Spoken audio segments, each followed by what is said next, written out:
YouTube live, right? Yes, sir.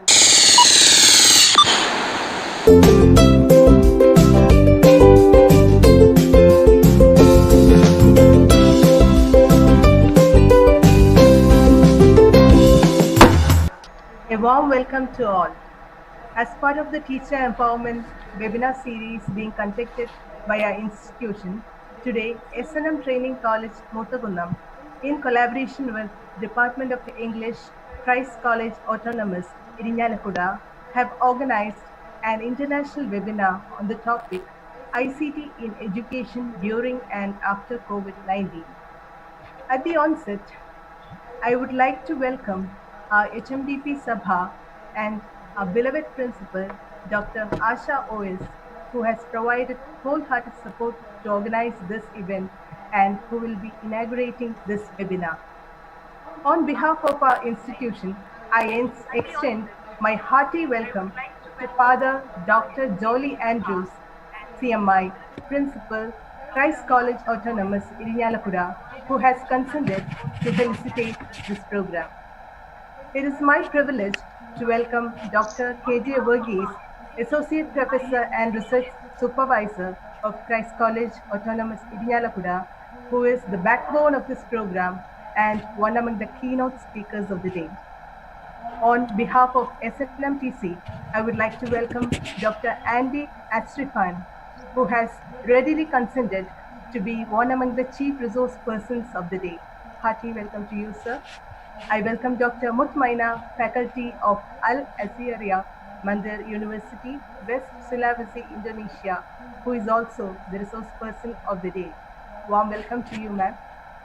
Now, I welcome all the participants from around the world who have become part of this international webinar co-hosted by S&M Training College Muthagunnam and Department of English, Christ College, Irinjalakuda.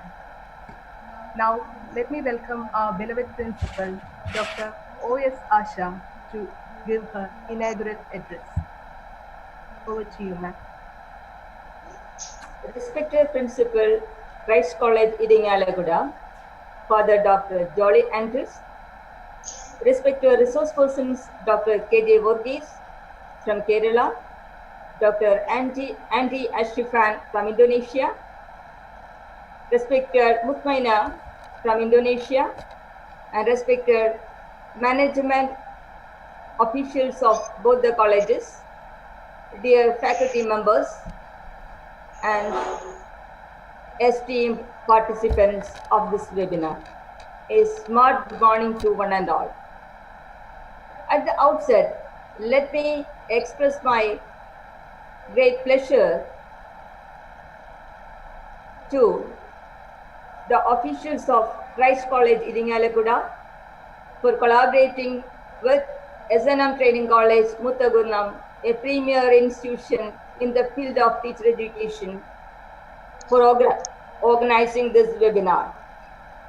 Today, we are living amidst the COVID-19 pandemic, the greatest threat in our life. This pandemic outbreak has significantly disrupted the higher education scenario as well, the greatest determinant of a country's economic future. This situation has transformed the global education scenario into a virtual mode of pedagogic practices and learner engagements. Of course,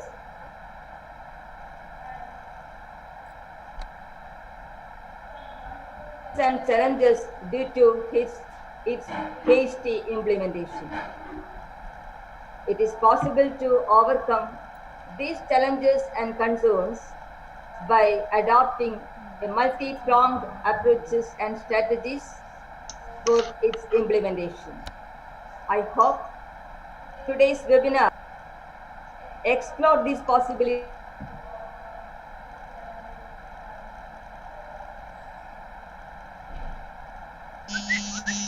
I wish and I expect that deliberations in the seminar will nurture your professionalism, hone your skills, and boost your confidence to engage in a virtual mode of pedagogical practices.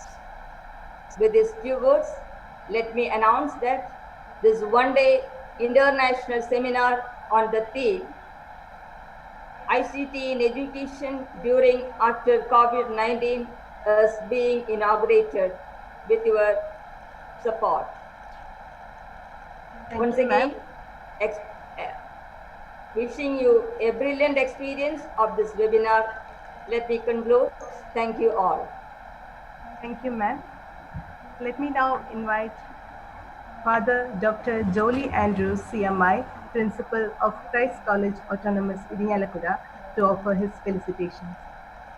Welcome, Father.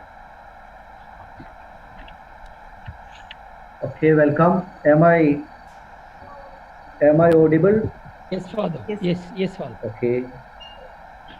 1 second, may I remove the mask? Okay, okay. 1 second. I'm very happy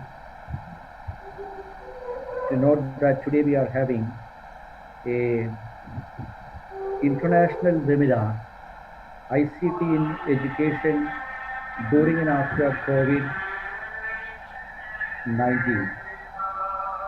And it has been organized by SNM Training College, Muthagunnam, Kerala, and the Department of English of Christ College Autonomous, Irinalakuda, is offering the technical help as well as jointly helping them to have this international webinar. Now, just now we had the welcome address by Srimati Hira KS, the Assistant Professor from SNM Training College, speech by Dr. O.S. Asha,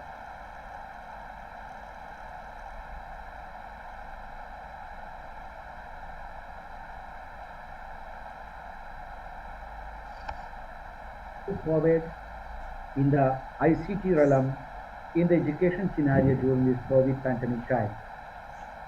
Here, I would like to share a few words about our college, Christ College, which was started in the year 1956 by the Devamada province of Carmelites of Mary Immaculate, an indigenous religious congregation founded in the year 1831 by Saint Kuriakos Elias Chavra, was a saintly priest, a versatile genius who saw the education as a tool of liberation and development. And now affiliated to the University of Calicut, the Christ College has been re-accredited by NAC highest grade A and has as its motto Jivida Prabha, which means light of life.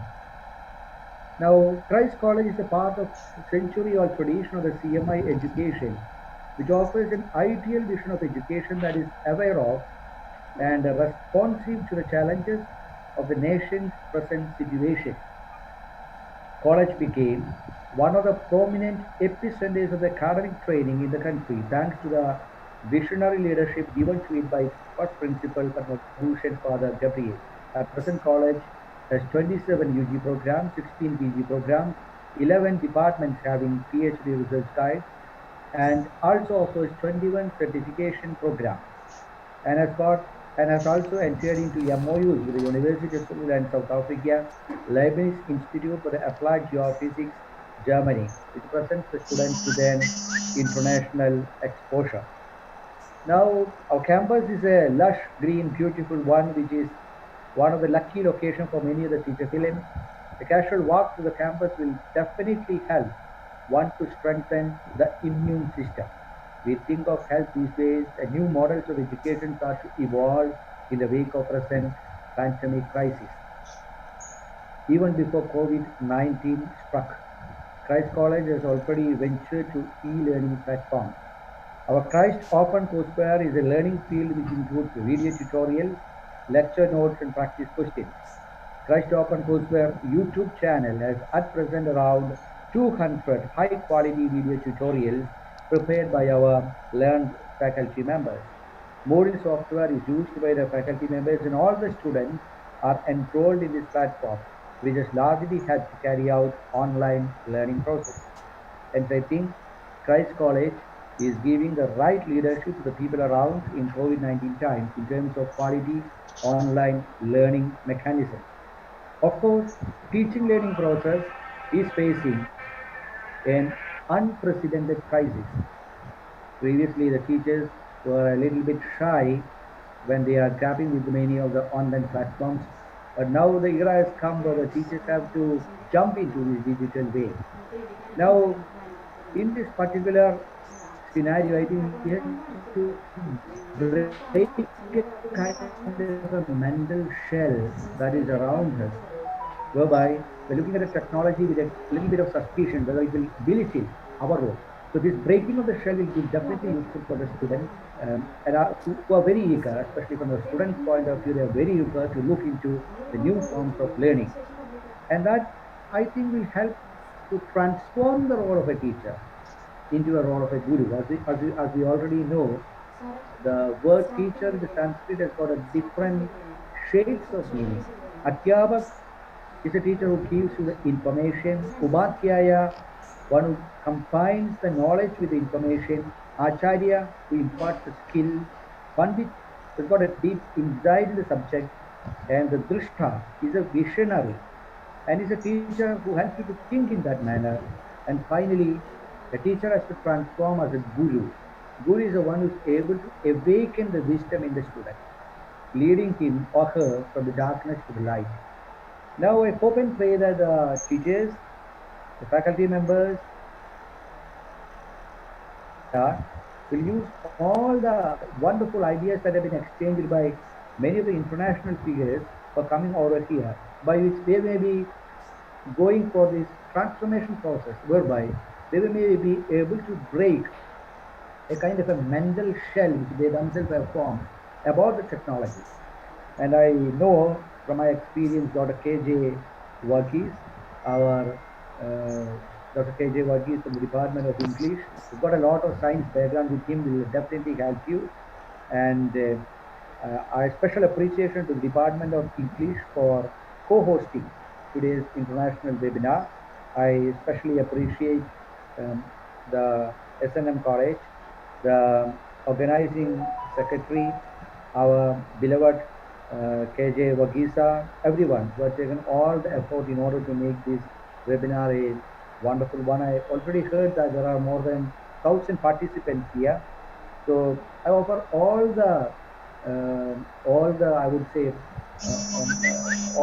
I offer all the happy notes about this wonderful seminar, whereby we may be able to collaborate in a wonderful way, especially with SNM College. And I make a special note about Sri Narayana Guru, who is also a very visionary in the education scenario, who asked us to look inward, not just look outside. Because he has placed a mirror in a temple and asked the people to look to that mirror and see oneself. Especially in this COVID-19 times, we have to look inward also, not about just looking outside, we have to look inside, whereby we can have a kind of a transformation in our world scenario. May this joint venture with the SNM College, the Christ College and SNM College, be a model for the future kind of a collaborative work in our colleges. And may you all have a wonderful day. I offer my felicitations to you. Have a wonderful day. Thank you. Thank you very much. Thank you very much, Father. Now, let us begin our sessions today.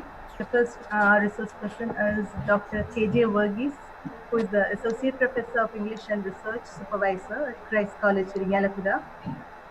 He has presented papers in various national and international seminars in India and abroad, and has published papers in international research journals. He is editorial board member and peer reviewer of many journals. He is also a resource person for conferences on ICT, applied language teaching, and a keynote speaker in international webinars. He is a visiting faculty to state and national teacher training institutes and universities. He is an advisor and consultant of Digital Language Lab. He was the chairman of Board of Studies in Functional English at the University of Calicut and a member of Faculty of Languages and Literature. He has spoken in international conferences in Malaysia, Hong Kong, Nepal, Thailand, Oman, Vietnam, UAE, etc. He is a member of doctoral committees in several universities and a PhD adjudicator in 5 universities in India. His areas of interest are technology in education, NLP, and language and technology. Today, his topic will be ICT in education in present and post-COVID scenario. So over to you, sir. Stop sharing, stop screen sharing, Hira, Yes, so that I can. yes. Over to Okay, you, sir. okay.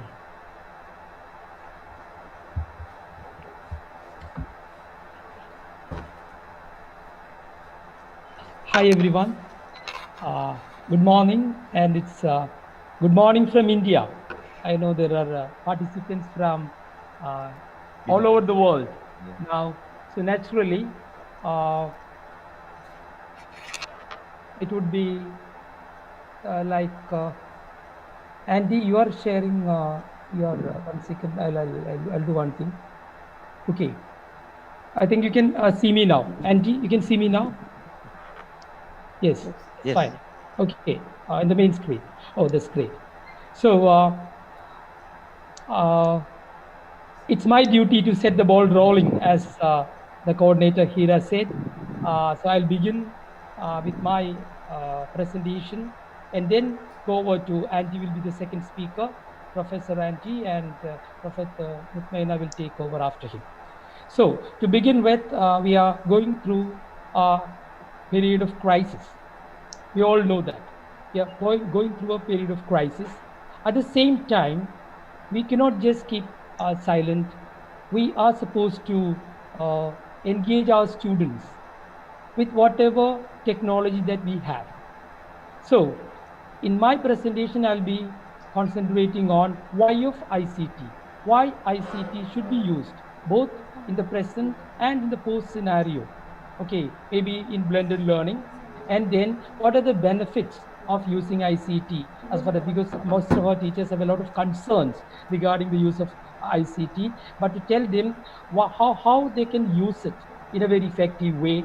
And I'll be introducing a few platforms, and towards the end, maybe conceptual note where how effectively that we can use all these technologies to the benefit of our students and ourselves. Okay, with those words, I go to my slides.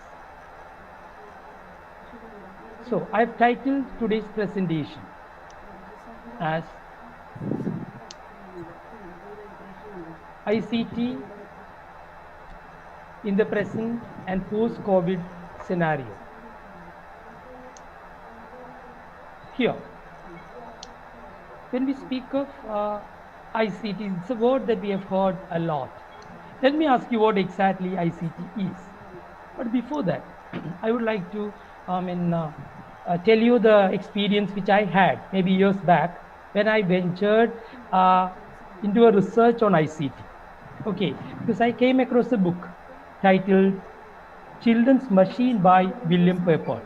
And in this particular book, he narrates an incident of 3 groups of professionals traveling 100 years in the future to see how things have changed with their world, with their profession. They are surgeons, bankers, and teachers. Okay, 3 groups of professionals: surgeons, medical surgeons, then of course bankers and teachers. And when the first group, that is the medical surgeons, when they entered the operating room, they were stunned, or they couldn't do anything because all were electronic gadgets, and they said we can't do anything, they said. Okay, because 100 years they lived 100 years back, now they have traveled 100 years in the future to see things, how things have changed, and they said all electronic gadgets, they cannot do anything. And bankers, they were quite stunned and wonderstruck as they were traveling itself, because they found people collecting money from the roadside, of course, ATM. And it was not there in their distant dreams that money can be collected like that. Money could be collected like that. So what happened was they were surprised to see, because of security reasons, you cannot keep money on the roadside. But in a present condition, we have kept it in ATMs. And they said a big change. But when our teachers entered the classrooms, the same desks, same benches, but the blackboard, which is the first technology in the classroom, blackboard might have changed into a whiteboard or green board, and nowadays a smart board. So this only changed that. So there's a big question: why are we, maybe teachers or the educational system, bit resistant to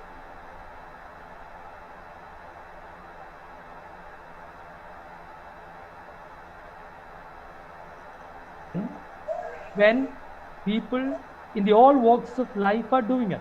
People in all walks of life are incorporating ICTs or the latest technologies into their profession and getting maximum benefit out of it. So, I mean, I'll be addressing why first. So when we speak of this, but we have a big change in the classroom. Our students are digital natives, whereas we people, hello, if I ask all the Zoom participants to mute. Yes, all the Zoom participants to mute so that the presentation won't be affected. Okay. All Zoom participants are requested to mute themselves. Okay. So ICT in education, and I ask also Laya ma'am to mute. I think it's being heard from the other side. Okay, you might have kept the. Maybe the host can help us to mute Okay. the Okay, other. okay, okay. Because since I'm presenting, I am the host itself. That's it. Okay. And see, Hira can mute. Hira is a co-host, and Hira can mute all. Just go to the gallery and mute everyone. Okay, right. Including Laya and everyone. Okay, including Laya ma'am and all of you should be muted. You can do it. Yes. So, ICT in education, as I said, in the present and post-COVID scenario, what I was trying to tell you is about how ICT can help us, teachers. Now, I think a big transformation or a big change has already taken place. A big transformation, what do you call in the digitalization of, that's all because of COVID. Okay, so there are negative aspects, but at the same time, the whole world is now in a way taking all the measures to fight this pandemic. At the same time, in the education sector, big changes are happening. Okay, so so when let me ask you one question: what exactly is ICT? See, ICT in simple terms, a layman's point of view would be, see, something like IT. IT is information and communication technology. IT is information and communication technology. That is an industrial term, whereas ICT is an educational term for its communication possibility. Okay, so IT.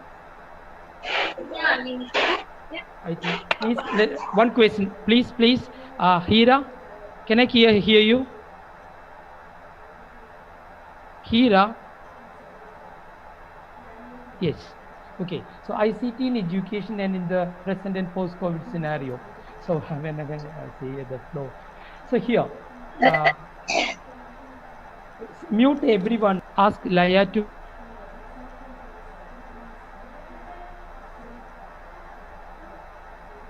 So here, I would prefer both the principals muting themselves. They can hear, okay, because there are a lot of disturbance coming in. Yes. So, yeah. So ICT in layman's point of view would be information and communication technology. But I'm sure if at all you don't know what ICT is, I know everyone knows what IT is.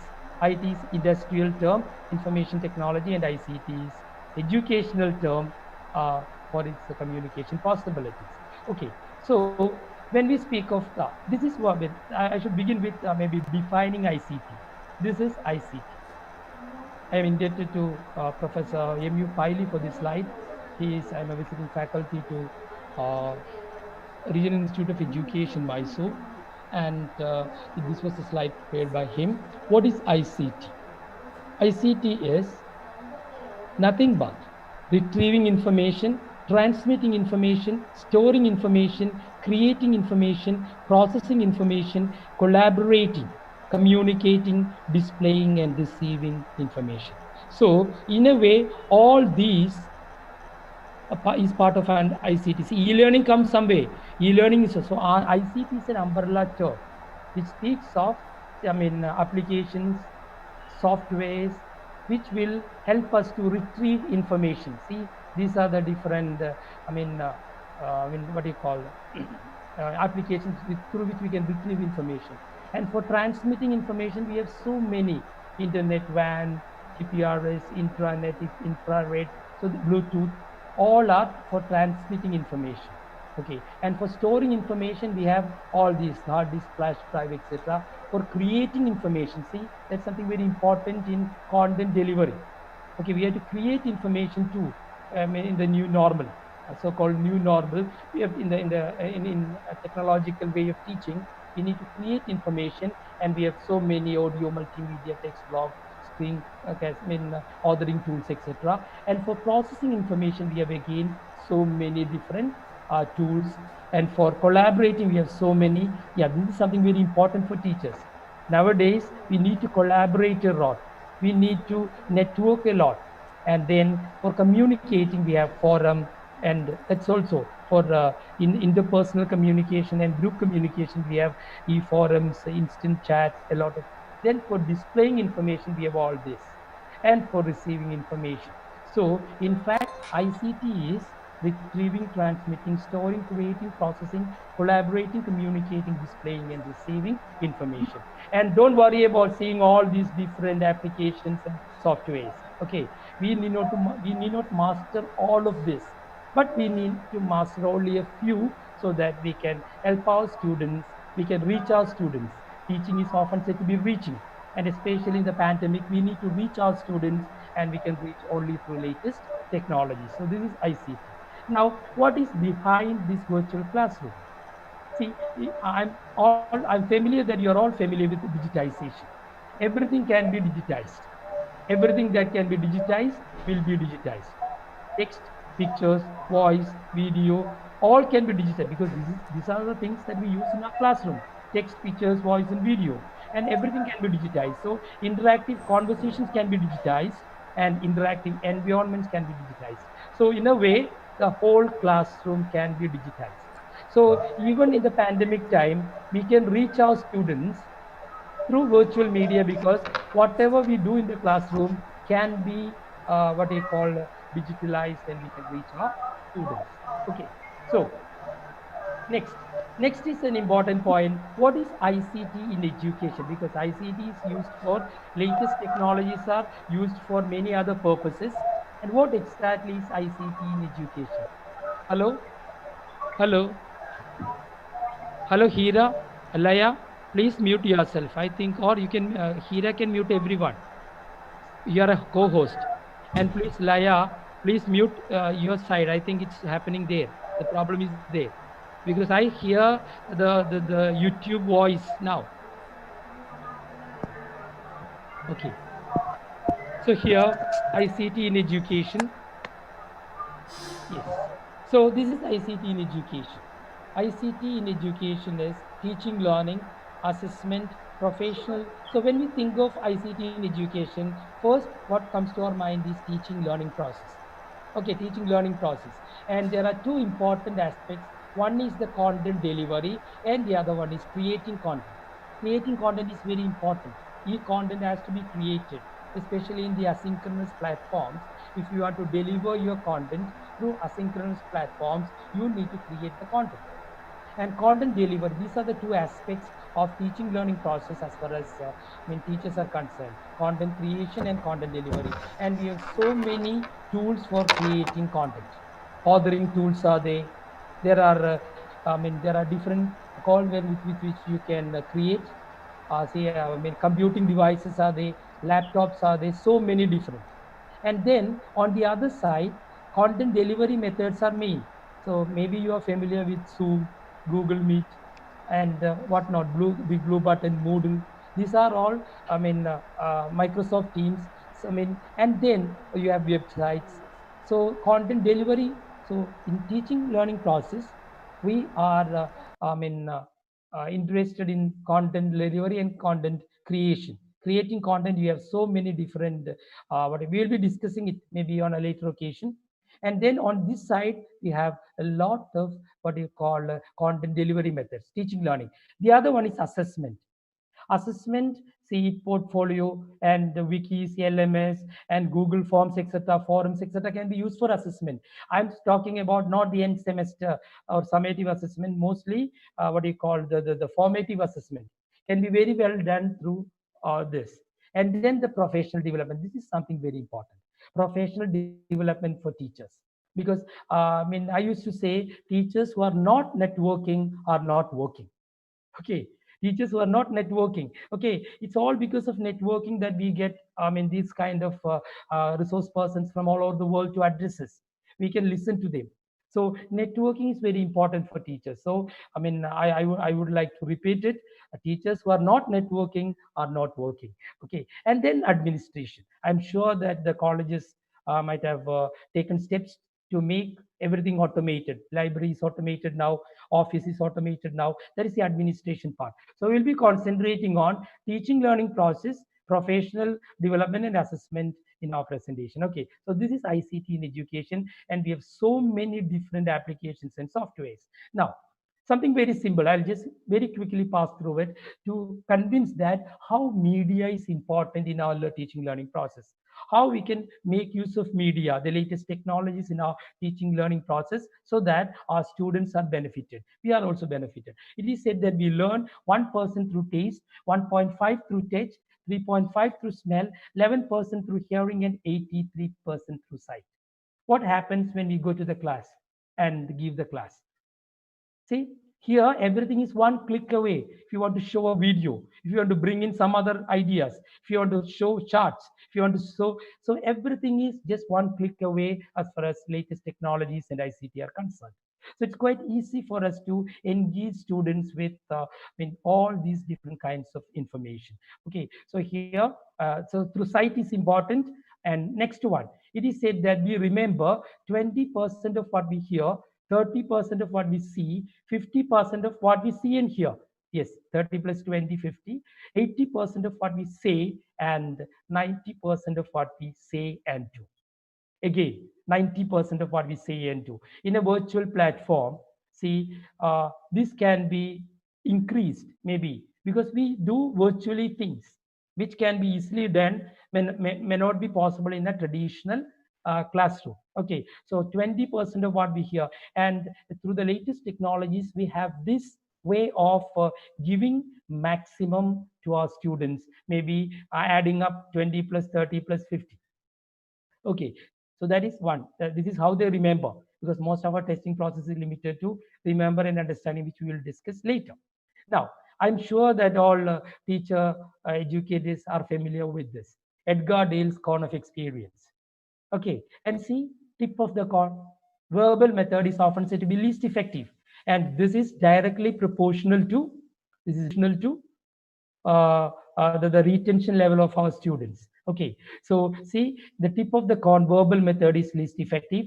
Then we go to the next one, teaching aids, non-projected and effective. Chalk and board being the first technology in the classroom.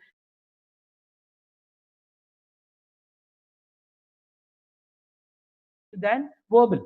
Okay, we all know. And as we go down the cone, base of the cone, it becomes more effective. And see, projected aids, a PDS scope film projector now, the slide projection, more effective than non-projected. And then direct experience is supposed to be most effective. Direct experience. See how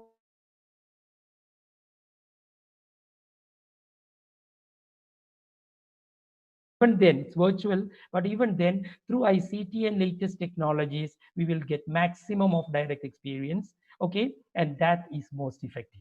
So it is directly, so there is, you need not worry about using latest technologies, both now and also after COVID scenario. In the classrooms for blended learning, it will be very effective. And not only very effective, it will and because our students are digital natives.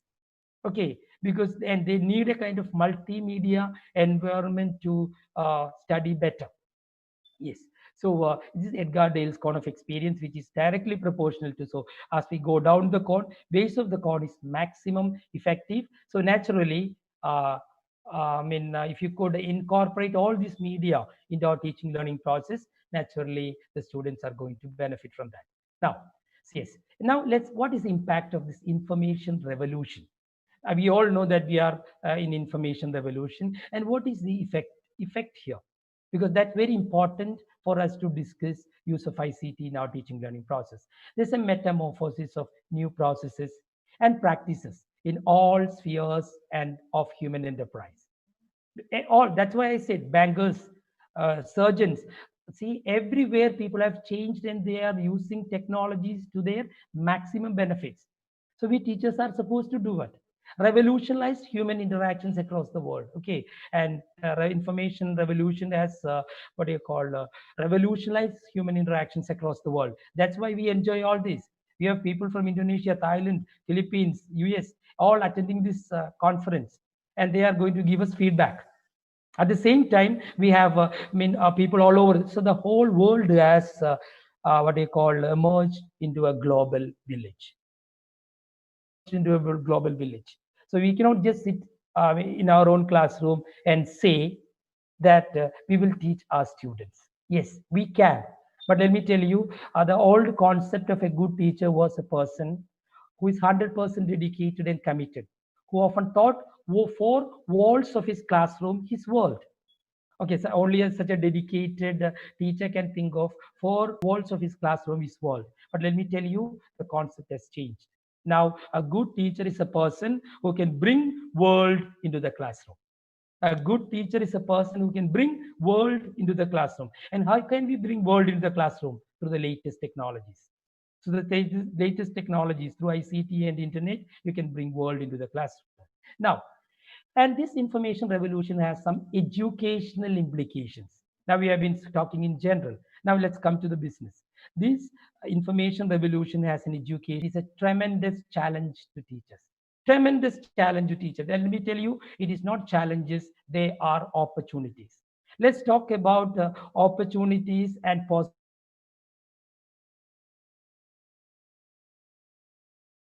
for teachers. Yes, of course, there are there. You will be speaking about digital divide. I know there is digital divide. Okay, but how can we overcome this digital divide should be the question. See, Kerala is a model now with live streaming of classes on TV. Every home has a TV now. If you are streaming live, what's wrong? Okay, it reaches everyone. And you are asked to go to the what you call libraries and nearby panchayat libraries, etc., to collect these information. So tremendous challenge to the teachers. I would change it because I made this a little earlier. I would change this tremendous opportunities and possibilities for teachers to rethink their basic tenets. That's first thing we should do. We are conditioned in such a way that we think that classroom teaching can take place only in the classroom, and students think that they are also conditioned in such a way that the students often think that learning can take place only in the classroom. Okay, so that's a change to rethink their basic tenets, basic principles and concepts of teaching learning process, to deploy the media in creative and productive ways. That's another thing. To deploy the media. See, we have so many media available. Okay, to deploy the media in creative and productive ways, to restructure education to respond progressively and constructively to the social and technological changes. Yes, we should be ready. We should restructure our education. And I think COVID may be, in a way, asking us or forcing us to do it. Okay, right. Now something about our learners. See, our learners are different. It's not the way that we learned our students are learning or are supposed to learn. See, they are net generation learners. They are millennials. They are electronic communicators. You just don't know the speed with which they communicate on their phones and what do you call it, with their SMS and the chats. They are multitaskers. That's another thing. They are multitaskers. They can do the same thing. Or two or three things at the same time. You might have seen your kids doing their homework, listening to music, and watching TV. They can, but there is a problem. Okay, that is their attention span has been reduced. See, earlier it was thought of that the attention span of we human beings were 20 minutes. That's why we have 20 plus 20, 40-minute classes in schools. But now, let me tell you, our attention span has been reduced to 10 minutes, not ours, our kids. Because they are multitaskers, they are doing many things at the same time. So the attention span has been reduced to 10, just a half. And for them, they need multimedia to learn because they need to have what because they are multimedia generation. So and they are digital natives. Such people, because I've read somewhere that students, when they enter our traditional classrooms, they switch off power and they have to power down. Okay, because they have nothing else to do in the classroom, just sit and listen, and we make them passive learners because our style is often fire and forget, but we should be like guide and mentor. We just go to the class, deliver a wonderful class, come back. Okay, and we forget about it often. The students forget it because it's just the lecture method that we have used. So naturally, that is fire and forget. So we have to change from the attitude of fire and forget to guide and mentor. And gone are those days where teachers were stages on the stage. They are just a guide on the side. Not in the new normal. We are guides on the side of the students. We are not sages on the stage. So multimedia learners. So we are multimedia learners. Multimedia learners in the sense we need to have many input from because we need to have multi-sensory input. See, input through different senses for maximum learning. And we are all online collaborators. Our students are online collaborators. So technology is at the center of their learning and interactions with information knowledge. So we cannot deny technology to them. Technology is at the center of their learning and interactions with information and knowledge. So we need to bring in technology into our classrooms, and especially now in our online teaching, whether it is synchronous mode or in the asynchronous mode. Okay, so that's it. Our students are digital natives. I'm specifying it, but we have managed to keep them passive because they say they have to power down or switch off power. Because let me tell you, by virtue of our students entering our traditional classrooms, we are taking 100 years back in history. We are taking them 100 years back in history because 100 years back in history, the classroom was almost the same. Okay, so that's it. So let's now, what is the impact on teaching and learning? In a quite short period of time, ICT has marked effect on teaching and learning. The use of ICT in classrooms is bringing about change. What it has to bring about change in way the teachers teach and the way the students learn. So there's a big transformation is going to happen. See the UGC, MHRD, and all educational agencies were trying it for I think around 10 years, but nothing much happened. Okay, I've been delivering a lot of classes and even refresher courses for teachers. How we can incorporate ICT into our teaching learning process. Big changes have not happened because we are not forced to do it. Okay, so the use of ICT in classrooms, a big change. Okay, the way teachers teach and the way students learn. See, there is a shift. See, teachers were just what you call teachers were in fact knowledge transmitters. They were, see, in the traditional classrooms, we were knowledge transmitters, primary source of information. Okay, but in the new normal, in the OT way, teacher is a facilitator, a learning facilitator, a collaborator, a coach, a knowledge navigator, and a co-learner. That's a shift from our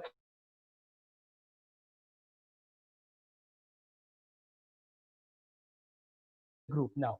We were going to the class and teach them for, if it is teach them 55 minutes, maybe mainly through verbal method. We teach them. Okay, and what is happening there? A transmission of data. Transmit data and information. It never reaches. If I'm reminded of Bloom's taxonomy, and in the revised catering in our traditional classroom is just remembering and understanding maximum, and evaluating, creating, analyzing, etc. are there.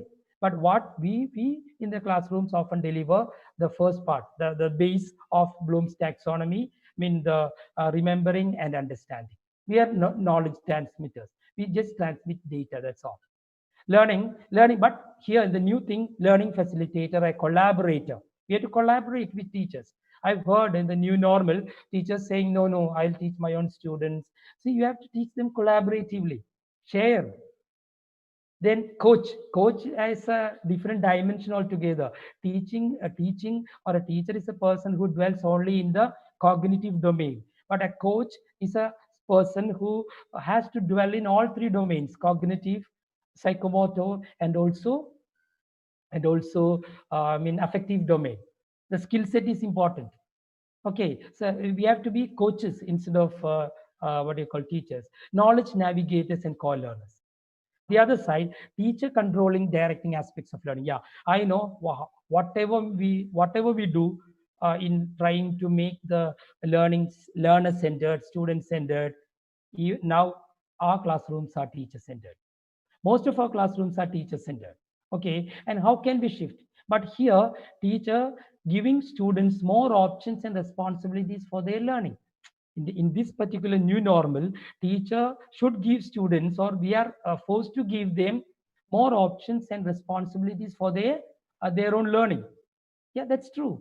Because, and let me tell you, students have to be self-regulated, self-motivated, and students have to be self-directed in order to get maximum out of this teaching learning process. Okay. So whether it is intrinsic or extrinsic motivation, students have to be. Otherwise, there'll be so many dropouts. That's what I see. Okay, because there were many other things when students come to our classes, especially in arts and science colleges. I don't know how many of them are very keen on what they call getting higher education. But there will be naturally dropouts. There may be. Okay, I don't know. So teacher controlling and directing all aspects of learning. All aspects of learning. That was the traditional classroom. Here we shift a lot of responsibilities to them. And we have to be changed. We are not ready as teachers to shift the responsibility. We have a lot of concerns. What would happen? Okay. And students are conditioned in such a way that they can learn only in the classroom, they say. Otherwise, they are using all these gadgets for chatting, for fun, for entertainment. But I don't know how many students have used it for learning purpose. So we have to train them how to use these different gadgets for learning purposes. So this is a big shift. This is a paradigm shift that I was talking of. Teacher is there in one. Yeah, teacher is not the center, student at the center.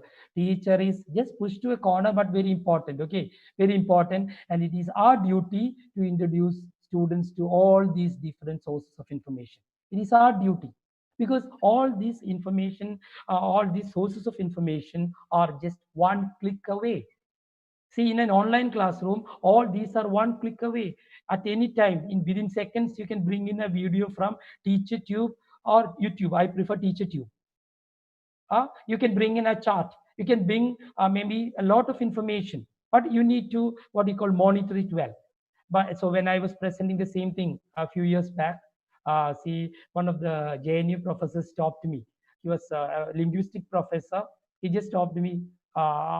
He asked me to stop, and I stopped. He asked me, Varghese, what's your opinion? Can ICTs or computers replace teachers? This was the question he asked me. Whether ICTs or computers can replace teachers. I said, no, sir. No, sir. But I said, teachers who know ICT may replace teachers who don't. I repeat, in the new normal, teachers who know ICTs may replace teachers who don't, but teachers can never be replaced because the social side is there, emotional side is there. All are very safe in the hands of a teacher. So teachers won't be replaced by, but teachers who don't know these ICTs may be replaced. I don't know. So and it's not a warning, but I incidentally said it. Okay, so it's a big paradigm shift that is happening to us. Okay, so here we have to go to all this. It's our duty to introduce. Now, going to the next one. Next slide. Okay, with this, I would like to go to what you call Bloom's taxonomy. Bloom's taxonomy the difference in traditional classroom and also in the new normal in the online or digital classroom. See, in the classroom, according to, see, I'm only taking the cognitive domains. Okay, I mean, let's say we won't get time to discuss psychomotor and affective domains. But as far as the cognitive, because we teachers mostly concentrate on cognitive domain, that's why I took up this. Okay, in the classroom, what was happening in our traditional classroom? We were giving classes, remembering and understanding. Okay, our classes, maybe minutes or 50 minutes classes. I mean, the whole time we engaged our students to help them in remember and to understand. But what about applying, analyzing, evaluating, shifting and creating? In the classroom, understanding and remembering took place. I know that I am speaking to a group of, and majority of our teacher educators. I have to be very careful and not speaking to general public. Okay, so in the classroom, understanding. See, just a thing. I mean, you should speak from your bottom of your heart. Okay, we may have our own ways of speaking it. Okay, we reach till creating. That is, I mean, in a way, incorporating what they have studied into new forms. That is creating. But let me tell you, most of our classes were limited to remembering and understanding in the classroom, and these were supposed to happen outside the classroom. But see the next one. Yes. Now, in the new normal, this is also the concept of flipped classroom. I'm not going to the detail of flipped classroom, but speaking for the general people, it would be out of the classroom, remembering, understanding takes place because we are delivering our classes online. I'm sure. See, Kerala has already declared 1 year mask and 1 year, compulsory social distancing. So how can we have classes? Can we keep our students in the classroom, maybe I mean, affecting social, distancing, physical distancing? It's not possible. So in the new normal, there may be classes in shifts in the sense, now they are coming to class every day. Instead, they will come to class only maybe twice a week, and there will be shifts. So the teachers may be asking, see, we are already repeating the same class as far as science and arts and science colleges are concerned. We are already repeating the classes. Repeating the classes in our lessons in different classes. Now, should we repeat the same lesson in the same class because they are coming in shifts? No. See, most of the classes should be delivered online. Remembering and understanding, delivered online. And whenever they come to our classrooms, we will discuss. Applying, analyzing, and evaluating should take place in the classroom. See the change? Remembering and understanding, of course, what happened in the traditional classroom, now we are giving them online. And whenever they come to our classrooms, maybe in shifts, we'll be engage them in applying, analyzing, evaluating, which means clarifying their doubts and maybe trying to apply, analyzing what they have studied, evaluating it, and creating in the way, maybe application of those in the in new forms. So this is a big change. Okay, even this can be even in the post-COVID scenario, when even if it from new normal, if it becomes normal, we can try out this because we can deliver a lot of things online and prepare them before they come to the class so that our classroom hours are used effectively, not for just content delivery, but for other parts, the higher cognitive domains, the higher cognitive levels like applying, analyzing, evaluating. The lower cognitive levels can be met. I don't say upper and higher. Okay, just I was because all are equally important. But okay, hope I'm clear. Next.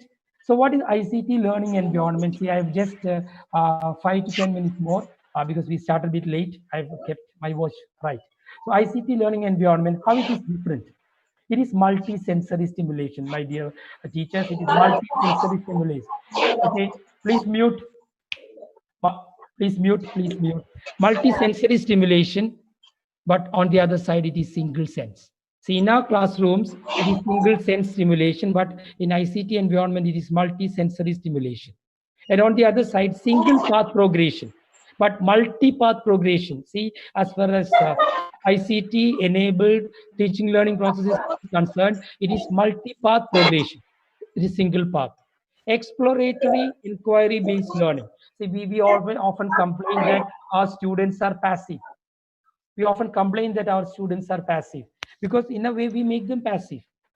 But in online, if you train them, if you guide them properly, it will be exploratory and inquiry based learning.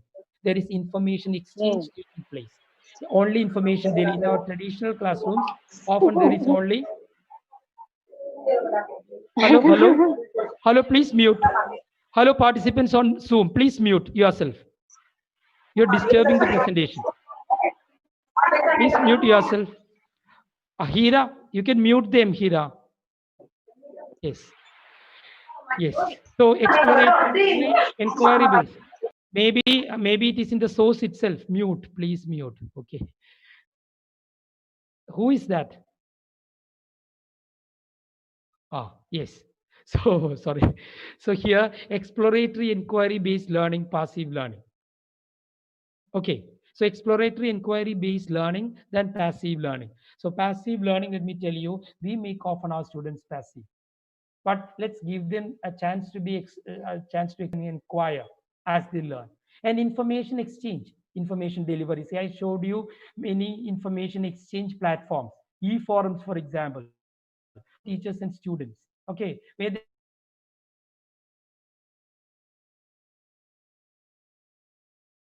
can centered learning. Often it is student centered.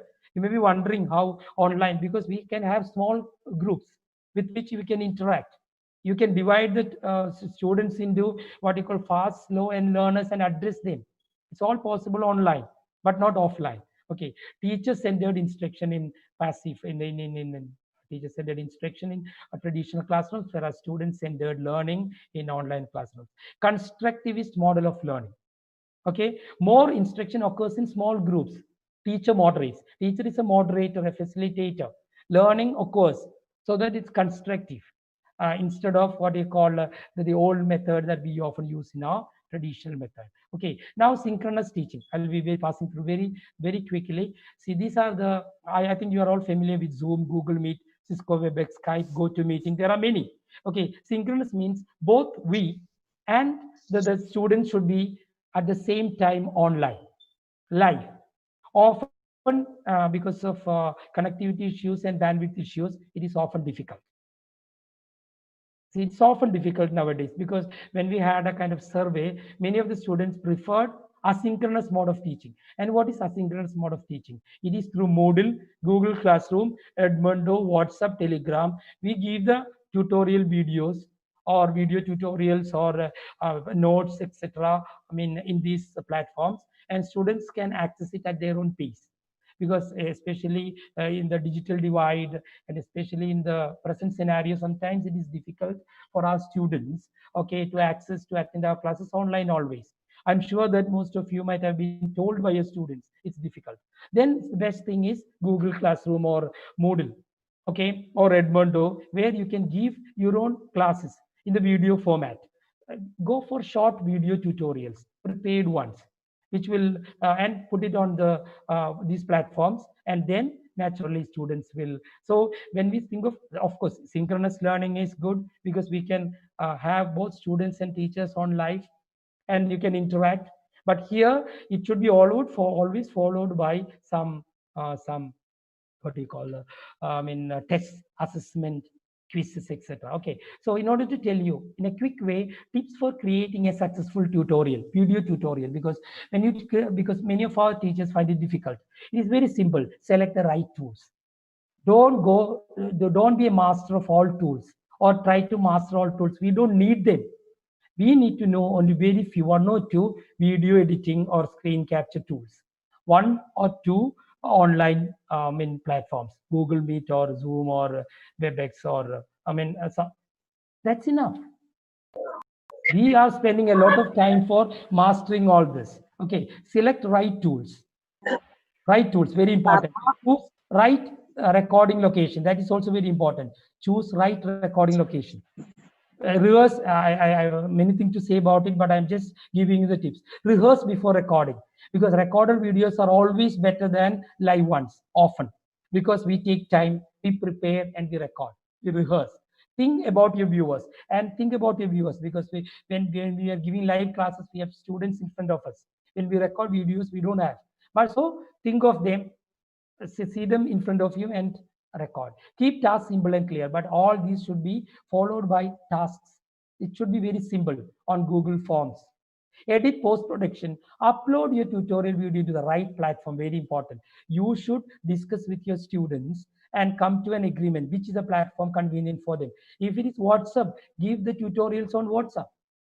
If Google Classroom is okay for them, so you discuss and finally come out with a solution, okay, for the platform. So, and I'll be very quickly going through it, and if you need your tutorials, I can post it in the groups that we have created. Okay, one is OBS Studio. It's a wonderful, simple screen capture software where you can have your video, your audio, and your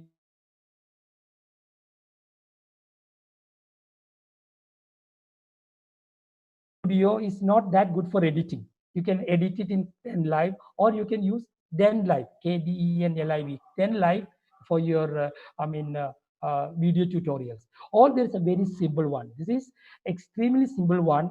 You go to the site, then there is this particular window will appear. Just click on start recording, and you record with you yourself, your PPTs, and also your video. It's a wonderful, but you can record only for 15 minutes. And it's better that you give your lessons, especially in the asynchronous form, 15 minutes. That would be better. Okay, because students cannot take the cognitive load is a problem for them often. Okay, then, so these are the just two video editing softwares. And this is a very interesting one. Online puzzle maker. Go to www.puzzlemaker.com, and you can have wonderful puzzles made, and you can better your students critical thinking skills, problem solving skills, creativity skills, etc., because these are considered to be the life skills, or 21st century skills. Whatever we teach English, we teach mathematics, we teach social sciences, we teach history, but the recruiters are often looking uh, for these things in the candidates, like problem solving, communication skills, critical thinking skills, and what do you call collaborative skills, etc. Okay, so maybe a puzzle maker is a very simple thing. If we have our answers, we have our questions, put them into the boxes, and it will come out with a wonderful puzzle. So it's a puzzle maker. Now, before I wind up, I like to mention technological pedagogical content knowledge. I think many of our teachers are aware of this, but we should reflect in reflective teaching. This one, we should reflect or find out what is the status of these domains as far as we are concerned. Our content knowledge, I think, is very good, because we have been teaching, we are learning the subject. Okay, content knowledge is very good.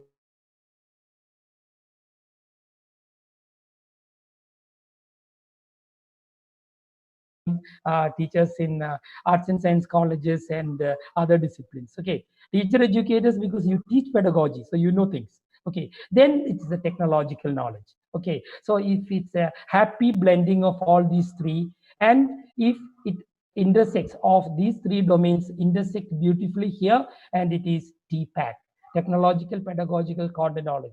So this is for teachers of other subjects, not the teacher educators. For them, you can think of verify or be reflective and find out the content knowledge you may be seek is good.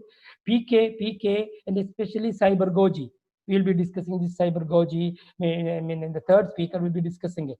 How to combine all this, okay? Pedagogical knowledge and then technological knowledge. Okay, and let me tell you, we need not know everything about, we need not know what do you call, something about everything. Don't go to master tools now. It's enough that you master one or two tools which are necessary.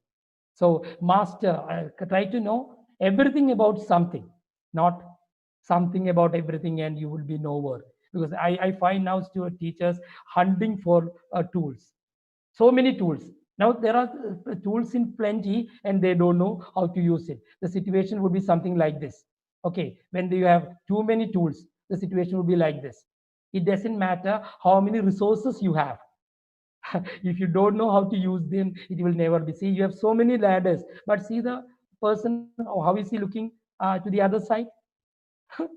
Okay, so just to show you that. Okay, anyway, sorry, I'll wind up. So this is TPAC. Now evolution of learning. See, the first, first technology in the classroom was blackboard.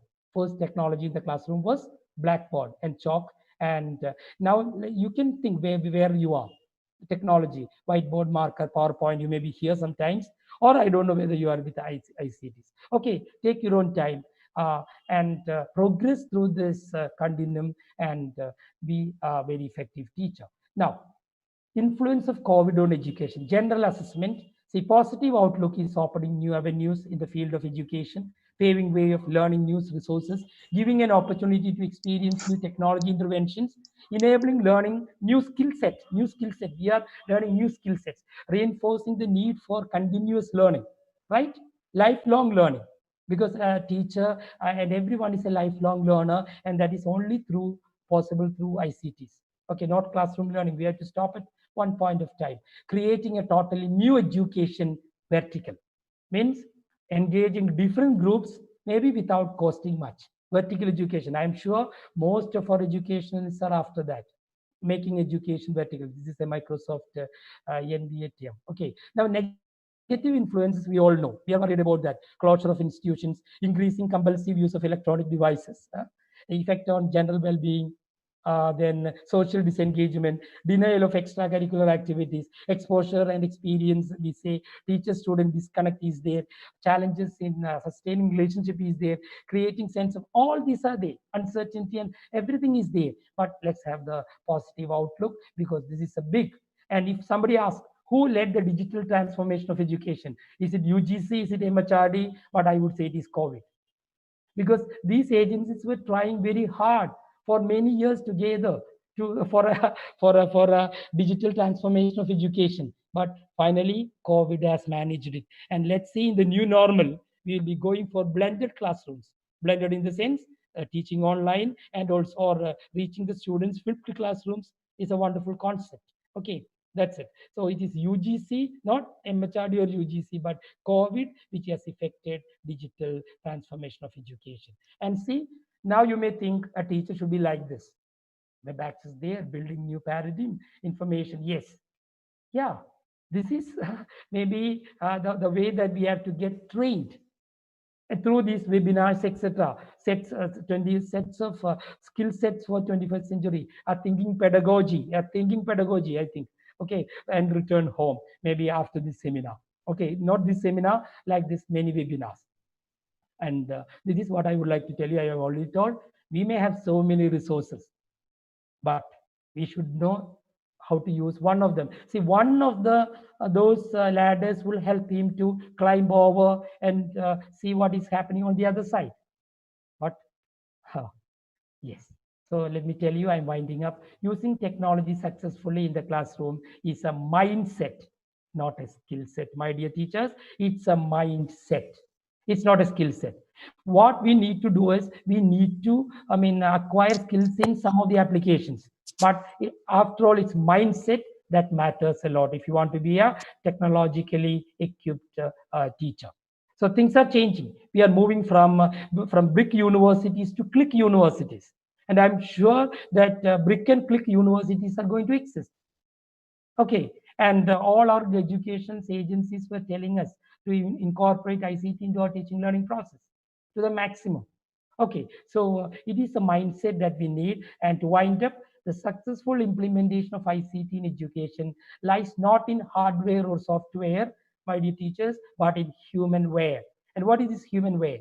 Teachers' ability to plan, design, implement, and evaluate effective pedagogical use of new technologies. Effective pedagogical use of new technologies. Okay, so it is humanware. See, this pen was a big technology once upon a time. Okay, but we don't wonder at this technology when we use the pen and write. See, telephone was a big technology once upon a time. But now we are not, wondering at it, but we are simply wondering at ICTs. And the time would come when everything is normalized. We'll stop wondering at ICTs and use them effectively in our teaching learning process. So it is not software or hardware, it is humanware. And what is humanware? Teachers' ability to plan, design, implement, and evaluate effective pedagogical uses of new technologies. With that, dear teachers, I wind up. Thank you. So I'm very happy teaching, and next two wonderful sessions are going to follow. Stay back with us. Thank you. Thank you very much. Thank you, sir, for the wonderful session. So uh, now I would like to introduce the next resource person of the day. Here, one second. I think we'll take up the questions at the end. Yeah, that would be better, I think, because Are there questions in the chat box? If there are, will very few questions are there, but I think that would be better to discuss at the end, isn't it? at the end. Okay. So we'll go to the next speaker then. Okay then. Okay. Now, I'd like to introduce the next resource person of the day, Dr. Andy Astrifan, who's the Faculty of Teachers Training and Education, Universitas Muhammadiyah Sdn Rampang in South Sulawesi, Indonesia. He's also a head of Students and Alumni Affairs of Universitas Muhammadiyah Sdn Rampang. He has published numerous research articles in leading journals, conference proceedings, including Scopus and Thomson Reuters, and he's an editorial board member and reviewer in various national and international journals. Today, he'll be dealing with the topic curriculum development and materials design, the digital technical approach. So let me now welcome Dr. Andy Astrifan. Thank you. Please welcome, sir, and hope to have a very fruitful session ahead. Over to you, sir. Thank you.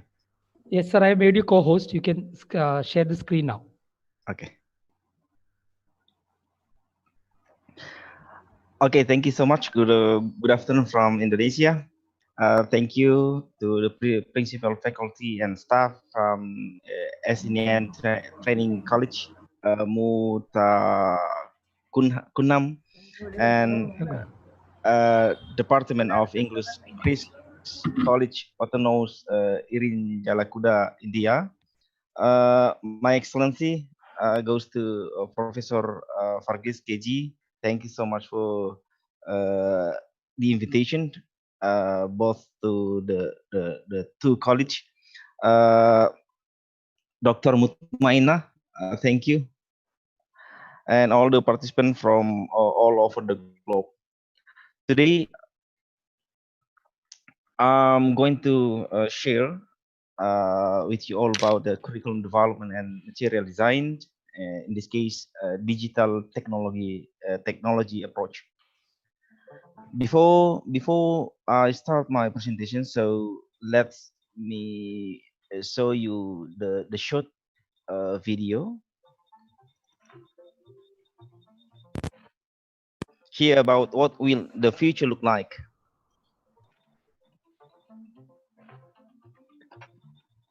Based on the World Economic Forum,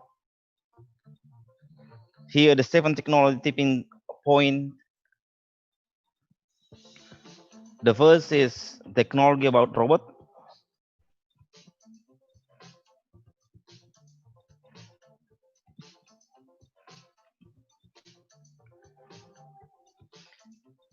There could be even be robot pharmacy by 2021. And the second technology is sensor. The Internet of Things is only going to expand from the sidewalk to work on the clothing we wear. 1 trillion different sensor could be connected in the internet.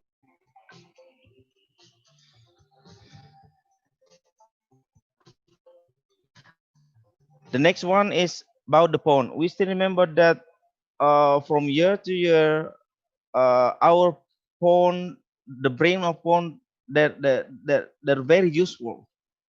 We still remember that the free first phone we just use just for sending a message and call someone, but now phone can use many more.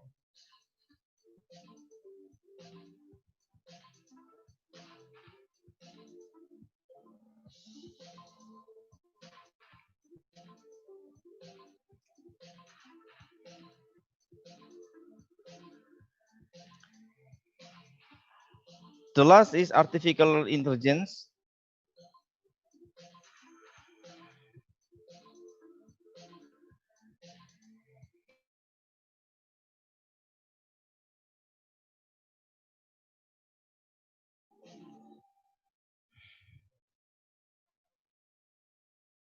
Okay, thank you. Uh, this is this is the next video. That's how the COVID-19 shut the school. Uh, this is the in China, Italy, and France, where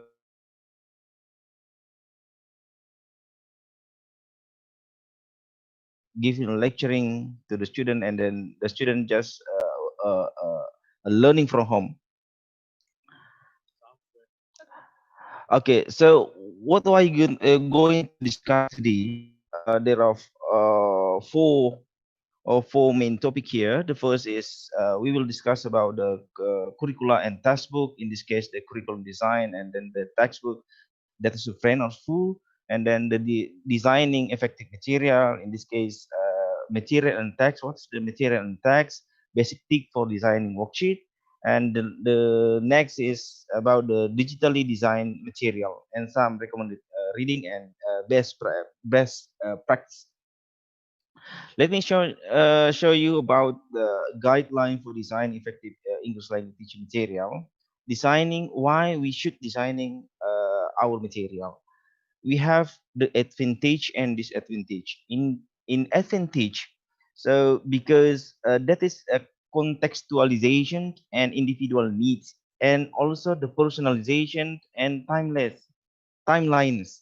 And then the next one is the resources and facility. The teacher must be realistic. Access to resources will impact on decision in the material design.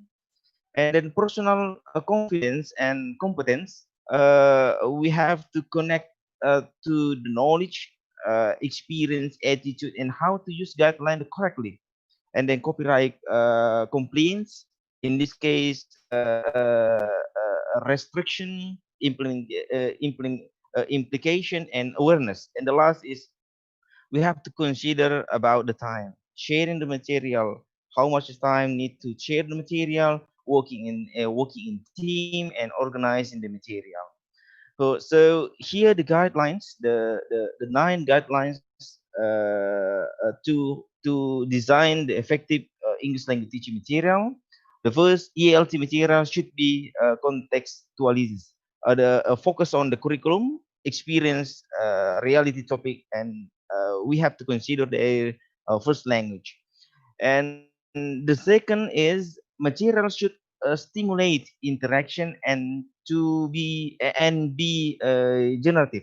In this case, learner need to interact with each other, a knowledge inherent in interactive teaching approach, and use language in real situation. The third one is ELT material should encourage learner to develop learning skill and strategy. Material here should teach how to learn and take advantage from opportunity outside the classroom. And then the fourth is the our material should allow focus on form of well as a function to develop independent language learner, to focus learner in language structure or grammar. And the next one is ELT material should offer opportunity for integrated language use, be able to introduce the new skill of the student, and incorporating a new activity. So next one is material should be authentic. Material have to be authentic. Material have be written, read and spoken, and also tasks have to be authentic also. Material should link to each other to develop the progression of skill, understanding, and language item. Material should be connected with other material we've done. For example,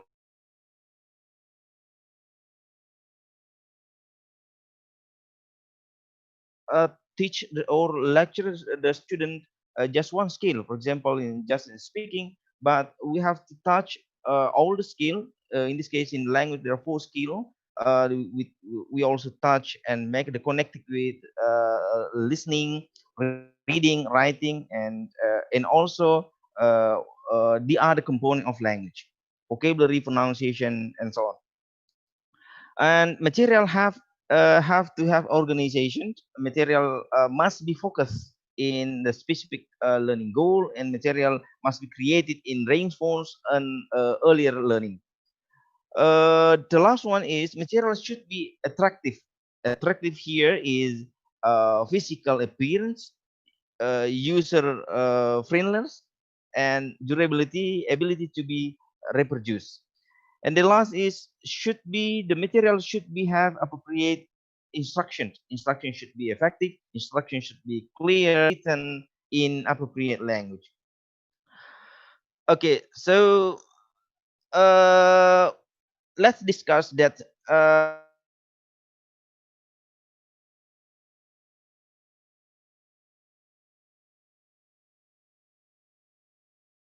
Let's open our textbook at page blah blah blah. Please do this assignment and please read loudly, just like that. So some students feel that's all the same. I'm bored and so on. So this is just the image. The sometimes our students feel bored by looking their gesture, by looking their attitudes in the class like this, and then uh, it come also big problem in recent time right now, in COVID time, where uh, some student feel difficult to to join the technological tool, like a device they didn't have. They have a good device, a signal, or so on. So this is some those are some consideration before we design material based on the student needs and our condition in our school. So here the curriculum design, there are 3 components. We have the state standard, and then also the textbook, and then also we have to consider the some consideration that I explained before. Here the student needs. So in state standard, I think every country have the standard curriculum. So based on the standard curriculum, we designed the textbook or the material based on the student need. So we do hope that it can be make our student interest and motivate in learning, especially in foreign language or second language. This is the systematic approach to designing and maintaining language curriculum. So in the top here, we do the need analysis. We have to evaluate the student needs and learning needs and target needs, and then we state the objective. We do the testing, material, teaching, and all the component here.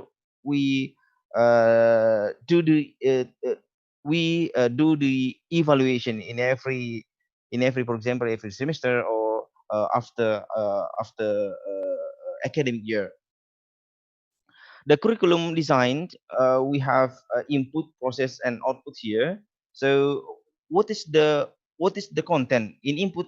input here what content of what content of syllabus we have put here, and the next question is in which sequence of learnable unit or syllabus, and in process here how teaching is carry out, and with which learning procedure, activity, or methodology, and the target or the output of learning here, the output here what learner are able to do, and then the learning outcome after period instruction, for example school year.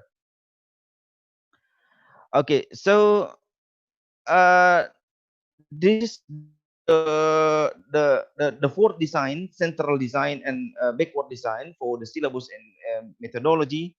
In fourth design, there is language center content divided into its key element sequence from simple to complex, free determined prior to a course, and central design we have activity based content negotiated with learner. Sequence may be determined by the learner, evolve during course, reflect the process of learning, and then backward design and means approach, objective or competence based sequence from part skill to whole predetermined prior to course, and the methodology in and design the curriculum.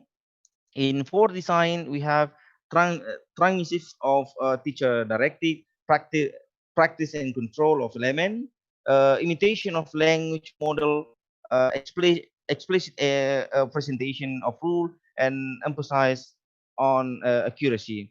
In central design, we have learner center, experiential learning, active engagement in communication or and the negotiation of meaning prioritize over accuracy, and then backward design, practice of part skill, practice of real life situation, and emphasize on appropriacy.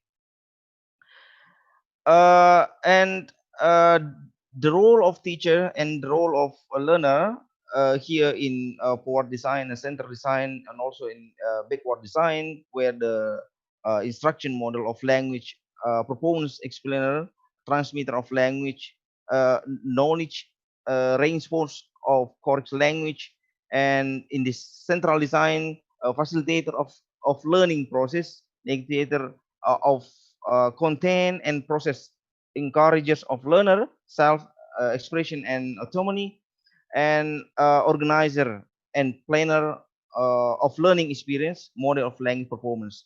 And here we need also the learner of the role of the learner, where in form design, the learner accurate master of language form, application of learn material to new context, and understanding the language rule. And in central design, negotiator of learning context and modes of learning, development of learning strategy, responsibility for learning, and backward design here, awareness and mastery of situational appropriate language usage, and development of fluency. This is based on the chart that I will share the book, the chart about the curriculum development and material design. Uh, the textbook, that's the friend of full teacher type. So a textbook here is a resource of material, content, teaching, idea, learning support, and references. There are three type of textbook. The first type is like a systematic approach over by the textbook, but also adapt of replace textbook content with his or her own material. The next type is work exclusively with the textbook and follow its linguistic and contextual progression with further reflection. And the third type is believe strongly in authenticity, learner centeredness, and differentiation, and does a lot. a lot of time to design his or own material. This is some pro and cons in textbook, where in some concept based on the Richard 2007 and also Chersu. The pros here, the textbook, they like using textbook because that's the systemic and structure of material. The textbook is systemic, and the textbook has standardization from the curriculum of state, and they have quality because designing the textbook, most of the teacher believe that there are many experts uh, before publishing the textbook. And then the next is multimodality and efficiency and support. But some teacher or lecturer cons also about the textbook, because they think that in authentic language, distorted and or stereotypical content, neglect of student needs and in interest. Maybe the designer of the book has a different needs of the student in based on, for example, in the center of the city and also in the rural area. They're very different. And then the skilling of teacher, and then should pay much money. And then design effective material in here. Some pros from uh, the teacher, that will positive effect on the learner motivation, authentic cultural information, exposure to real language, and then support a more creative approach to teaching. And then some consider inferior quality or copyright in infringement, linguistic difficulty or mistake, lack of structure, sure, and limited time and financial burden. Here, how to evaluate the material when we design the material for our classroom. We have to check the contextualization. We have to evaluate also the stimulation of interaction. We have to evaluate the facilitation of learner autonomy, focus on form and function, integrated language use, and authenticity. This is based on a Howard and Major 2005. And also we have to appropriate instruction. We have to check the progression. We have to check the visual appear. For example, how to the type of the science, spacing, layout, the color of the textbook, and the picture put in the textbook.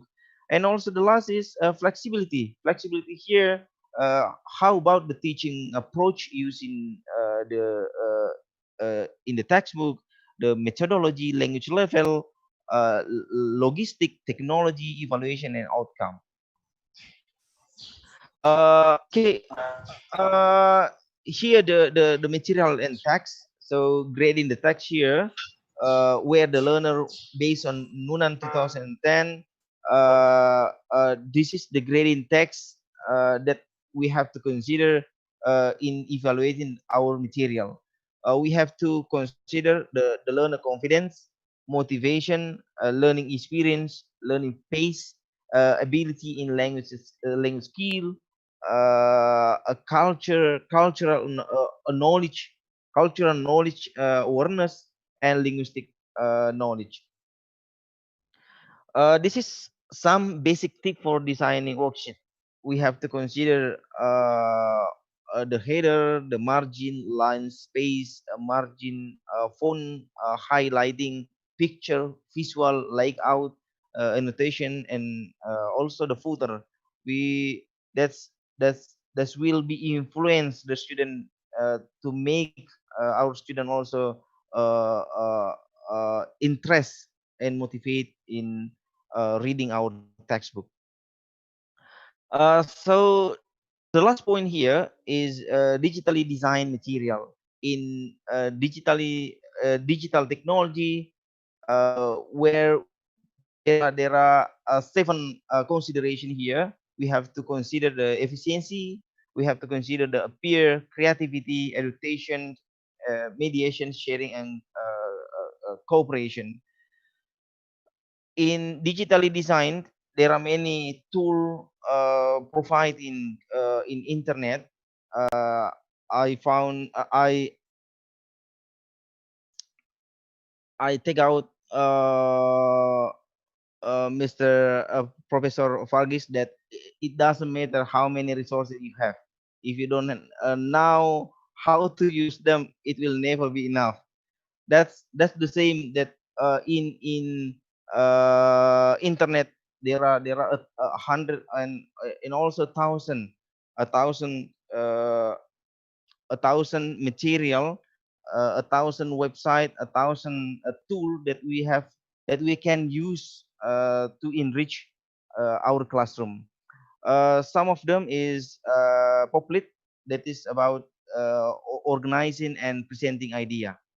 Just feel free to www.poplit.com, and then this website will help us to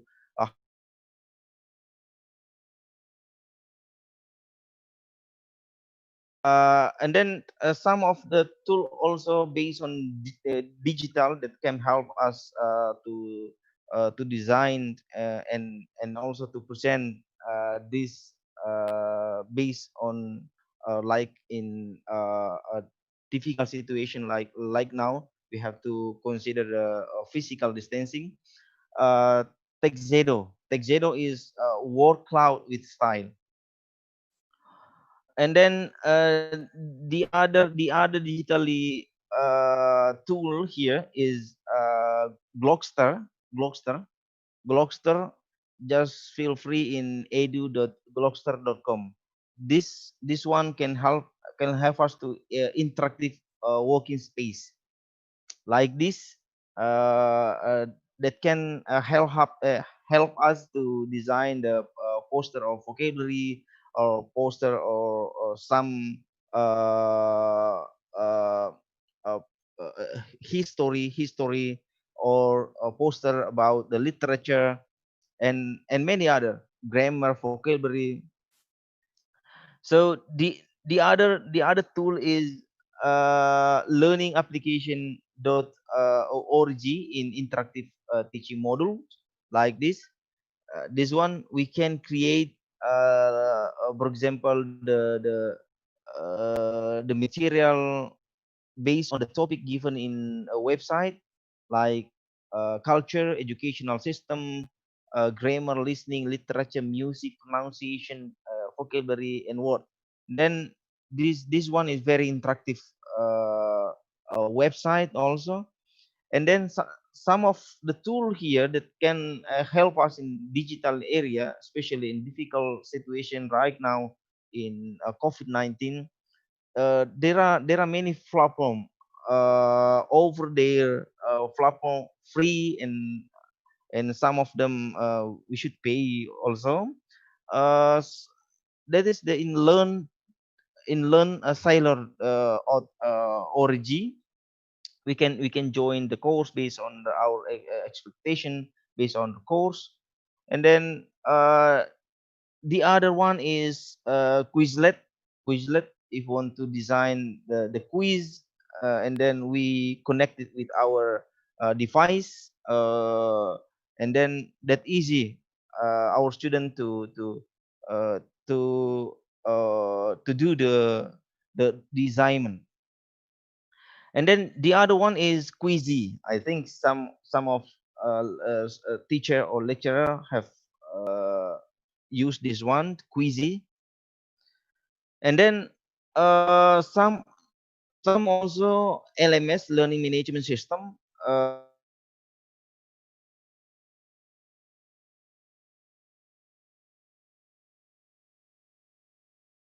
Google Scholar, that very interesting tool to manage our classroom. in OneDrive LMS learning management system.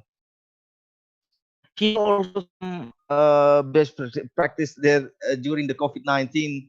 I finished some course through some platform like in Coursera, in Colorado, in University of London, John Hopkins, University Sydney, Irvine, and then in French about how to write a scientific paper. We can lead our students to join. There are many platforms that can help them in digital area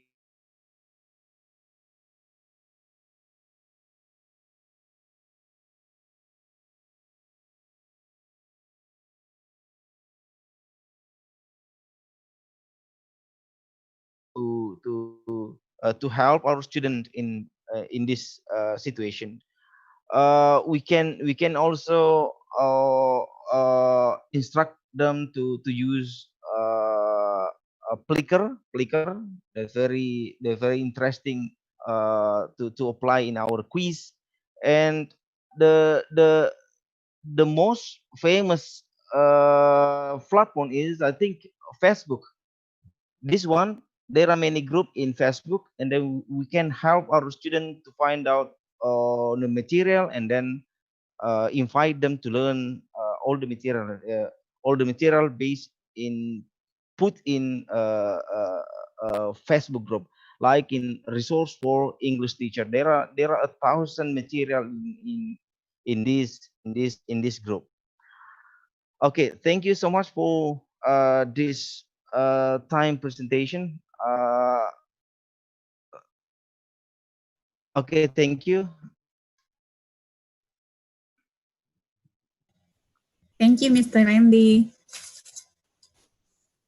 Thank you, Professor Andy. And it's again over to Hira. Yeah. Hira, ma'am. Yes. Thank you, sir. Thank you, sir, for the wonderful presentation. So we just had a wonderful session regarding curriculum development technology approach. Thank you very much, sir, once again. Now the next speaker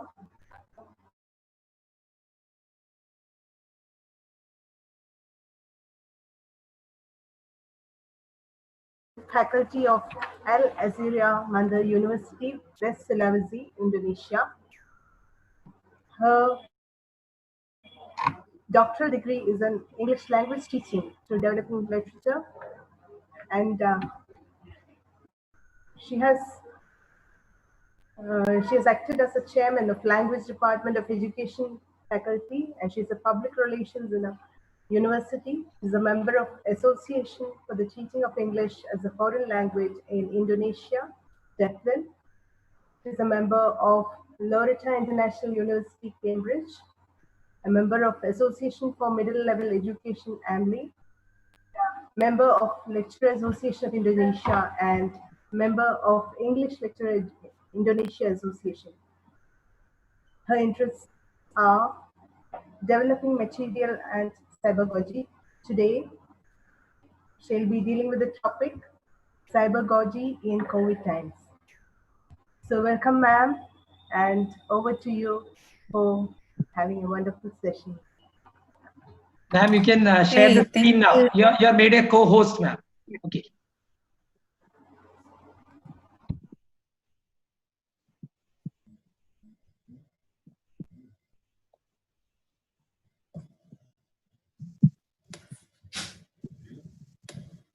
Okay, wait. Is clear now? Can you see, Prof?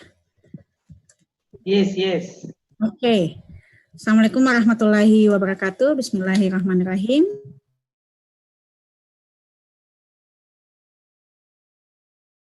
Event, international conference webinar. My Excellencies, all of the principal, the collaboration principle between Rinjala Chris College and ESN, and then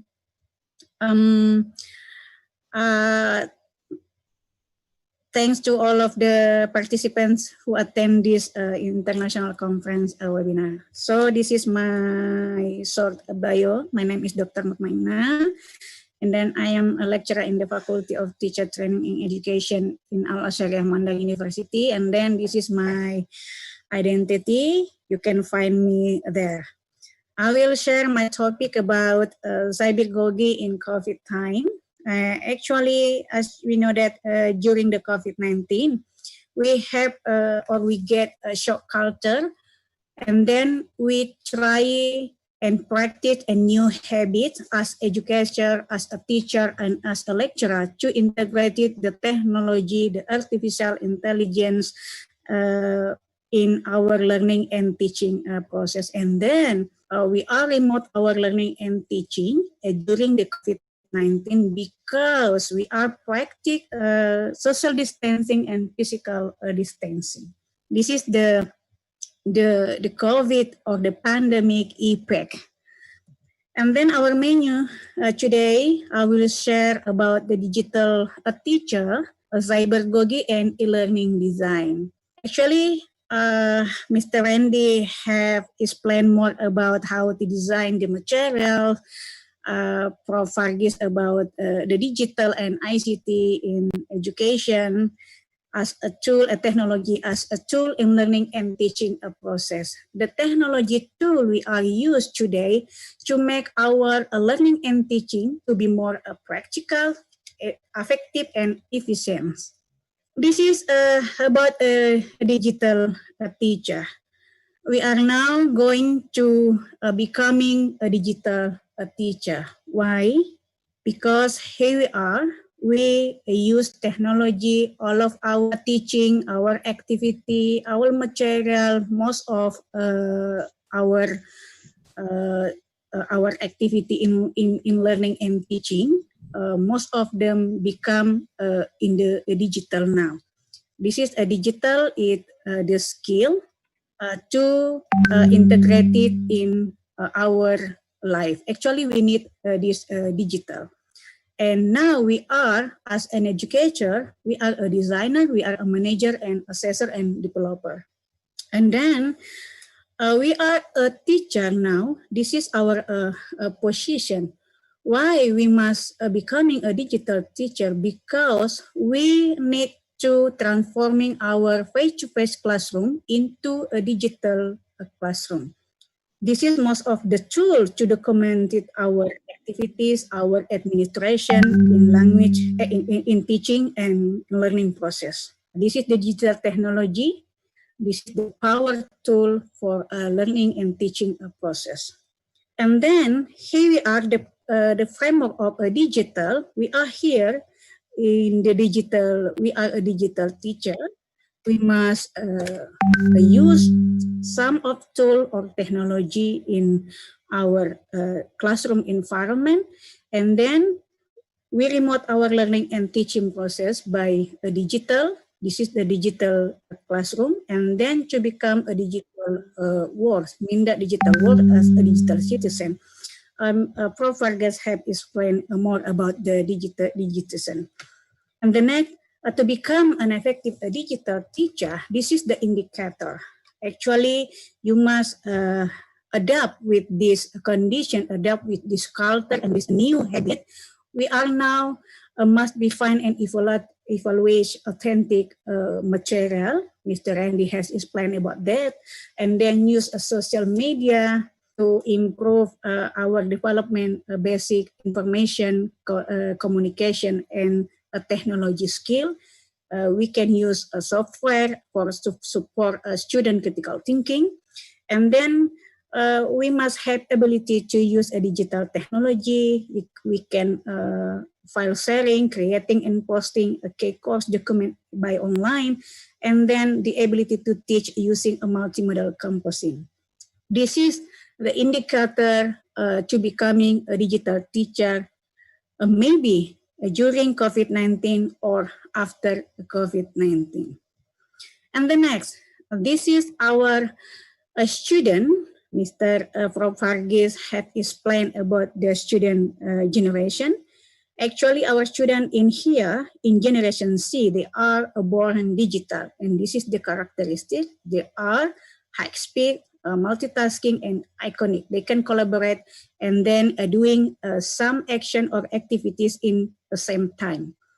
And then they are learning profile. Why we must identify and we must know who are our students today. They are conditioned, our audience.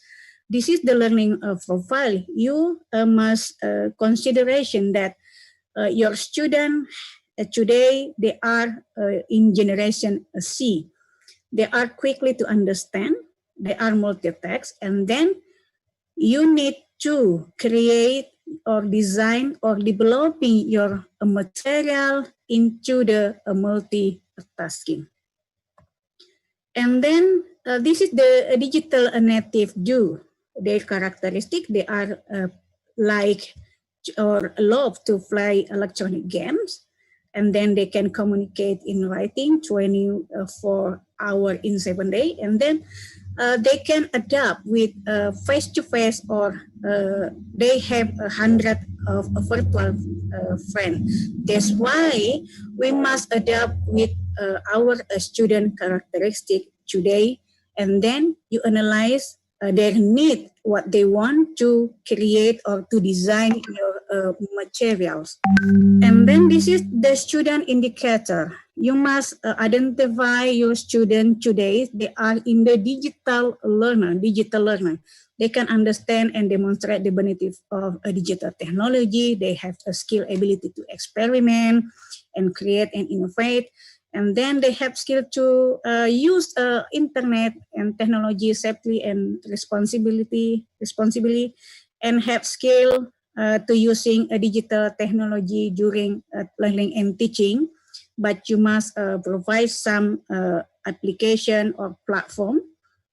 And then they have opportunity to use a digital technology. They can access online with high speed and have a confidence to embrace digital technology and the internet. Then they have skill, ability to select and use appropriate digital technology for learning, life, and work. This is the student digital learner indicator. And then this is one of the technology tool. For example, this is by Google. To becoming a digital teacher, you must have a comprehension how to create your digital classroom. This is, for example, by using Google technology or Google tools. This is a Google tool, for example, Google Classroom. And this is all of the component of the Google that you can use to design or to create your virtual classroom. And then for communication, you can use like email, a chat, a Google Meet, and then you can organize your material, your lesson plan, your syllabus, your assignment, and many more by using Drive. And then you can organize your classroom.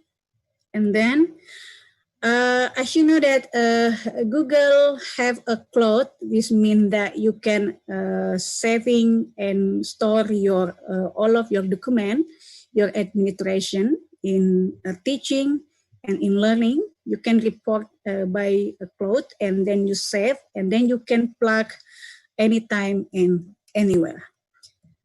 The next, we are moving to cybergogy, the theory and the concept. This is the grand theory of cybergogy. Actually cover all of the gogi family. What is the gogi family? For the first, actually cybergogy, this is pedagogy and technology.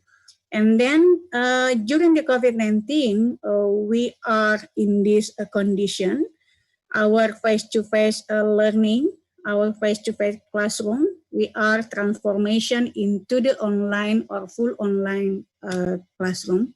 And then we remote our learning and teaching process by using a synchronous or asynchronous strategy. I will tell you about the Gogi family after introduce about the pedagogy and the technology during the COVID-19. And then our mind today, This is about, we are talking about the high bandwidth and low bandwidth when we are remote our learning and teaching process.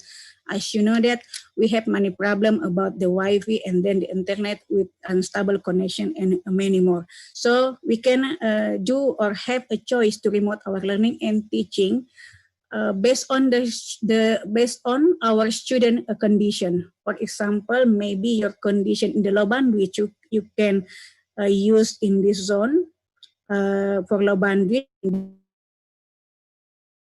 video conference. Like today, we are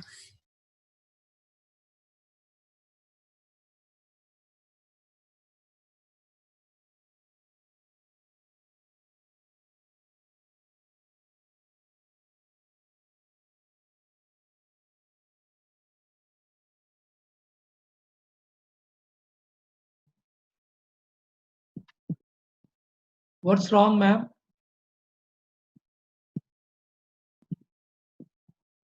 Is it connection problem?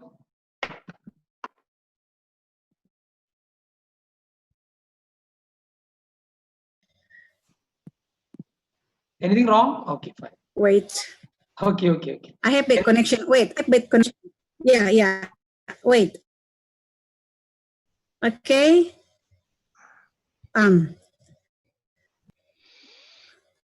Wait. My bad connection here. I can remove my Is it Wait. heavy rain in Yeah. Sulawesi? And as a teacher, before we are design our material, we must know your student condition. Maybe for the first, you must know what the student be famous.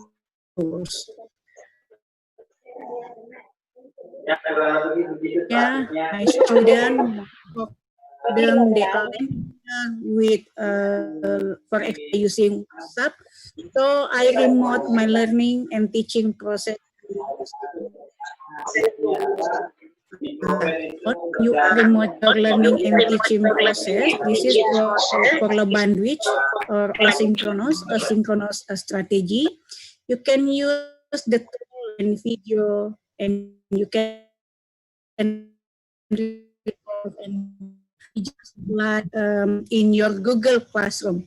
And then in the green zone, when you are in the green zone, this is still a bandwidth category. You can use some of these alternative sample email or reading with text and image.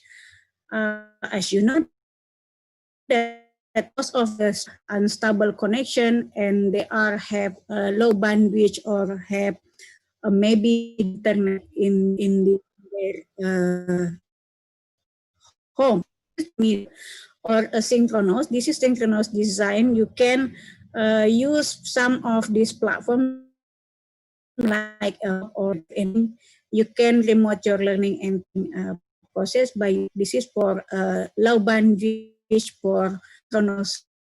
And then this is high bandwidth by using a video conference. You can use Google Webex, Skype, or you can use Zoom like our platform today. And then actually this is the pedagogy well. You can say this is of student knowledge, how to drive our student, our material, they apply with and create. Actually, this is the Bloom taxonomy. You understand, this is the action that you can do. You can identify, classify, teaching, and report or paraphrase. This is many action first that you can ask your student.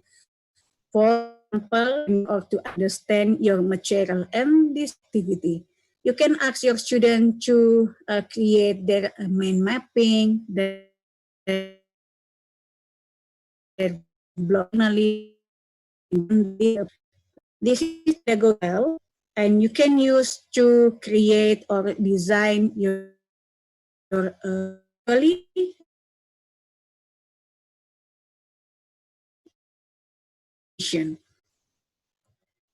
And then this is the family. This is the pedagogy. Actually, what is pedagogy? Pedagogy of a teaching. And andragogy mean here the student have a self-direct learning, have experience in learning. They can readiness, and they have need to know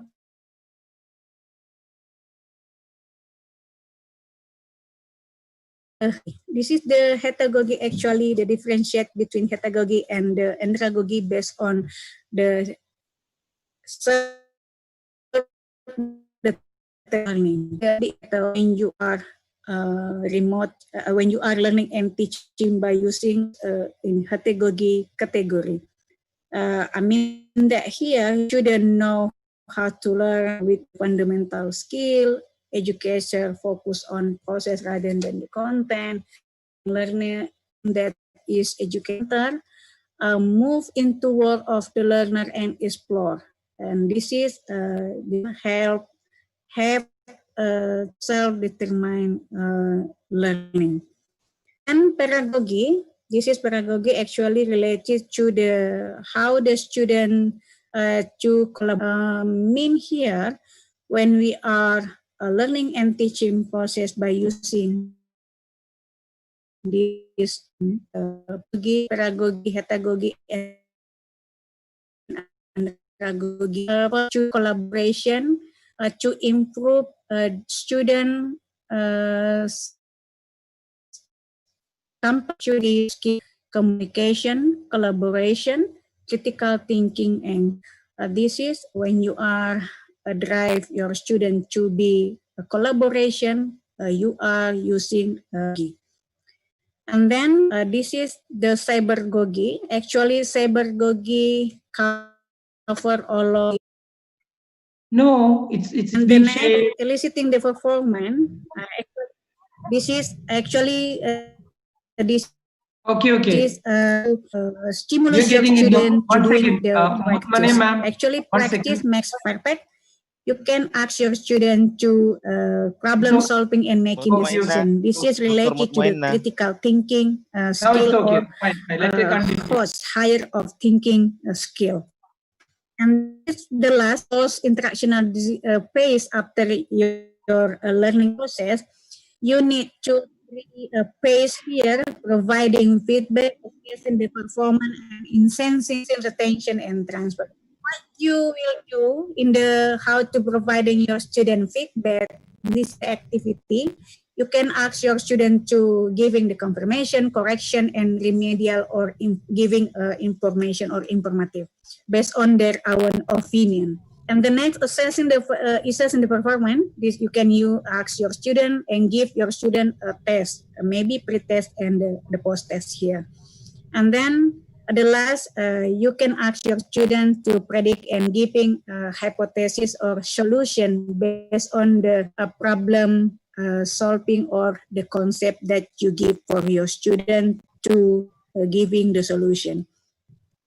And then the next, this is, I will share to you some of the application after your design your product from the text into the e-learning design, or this is one of the e-learning application, Lecturer Inspire. You can use this one of the platform. This is the content. You can audio or video. You can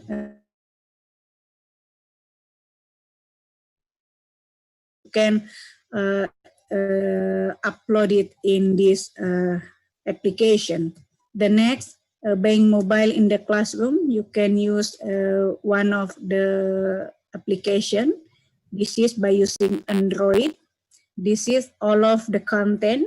They have home, document, and student, and have a feedback for the This is student groups. And then this one application you can download in Google Store. And then one of the application more to design your e-learning of articulate mobile design of the store. And then the last, this is what about to design your ebook. Actually, this is my ebook. You can website all of the material this based on the student, and they want this material. And then what about artificial intelligence in teaching? Actually, this is the choose our more practical, efficient.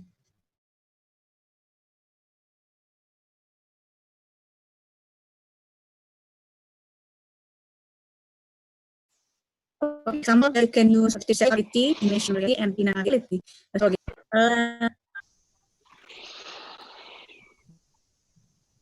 More in the Google Play Store based on your subject. For example,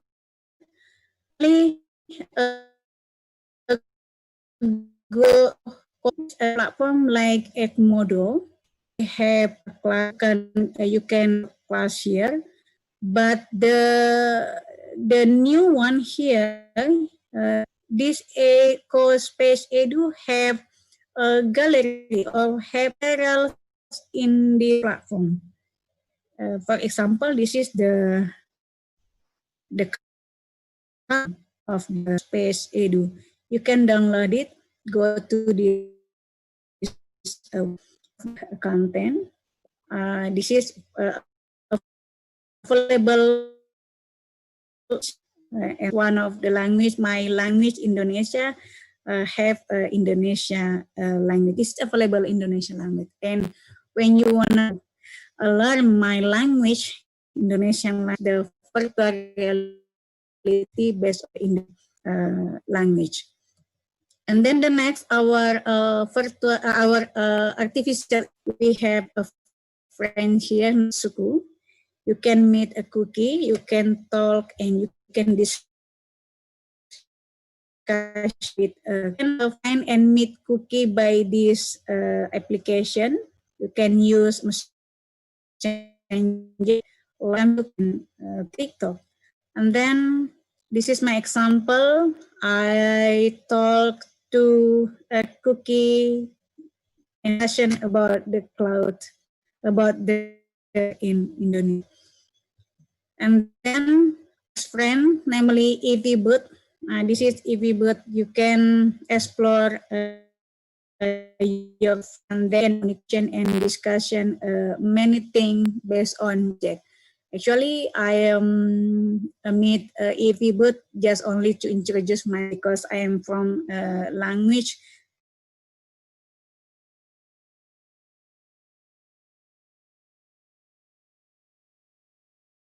But based on your ma'am, this audio problem. And after COVID-19, this is my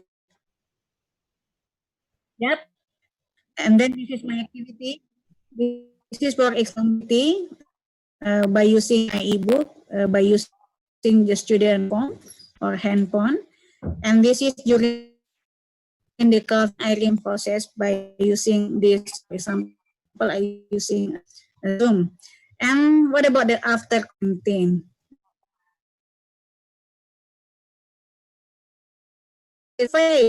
From the Education Without Border groups. This is the polling from Facebook.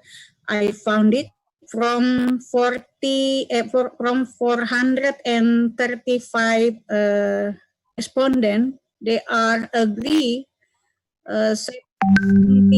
Most of them choose to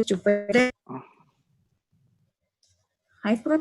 Ma'am, wind up this time. Almost time. And this is the last for after COVID-19. This is maybe for the close statement. We use technology as a tool in learning and teaching process. who must be an inspiring teacher, and maybe after COVID-19 we still use a blended hybrid learning.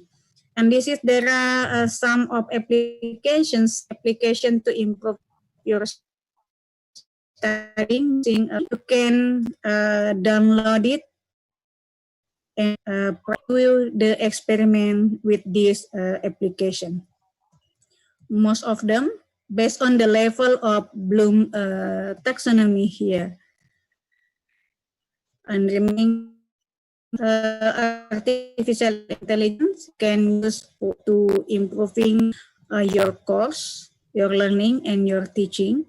And then stop learning because life never stop teaching. So I think for me, Assalamualaikum warahmatullahi wabarakatuh. I have a bad connection here.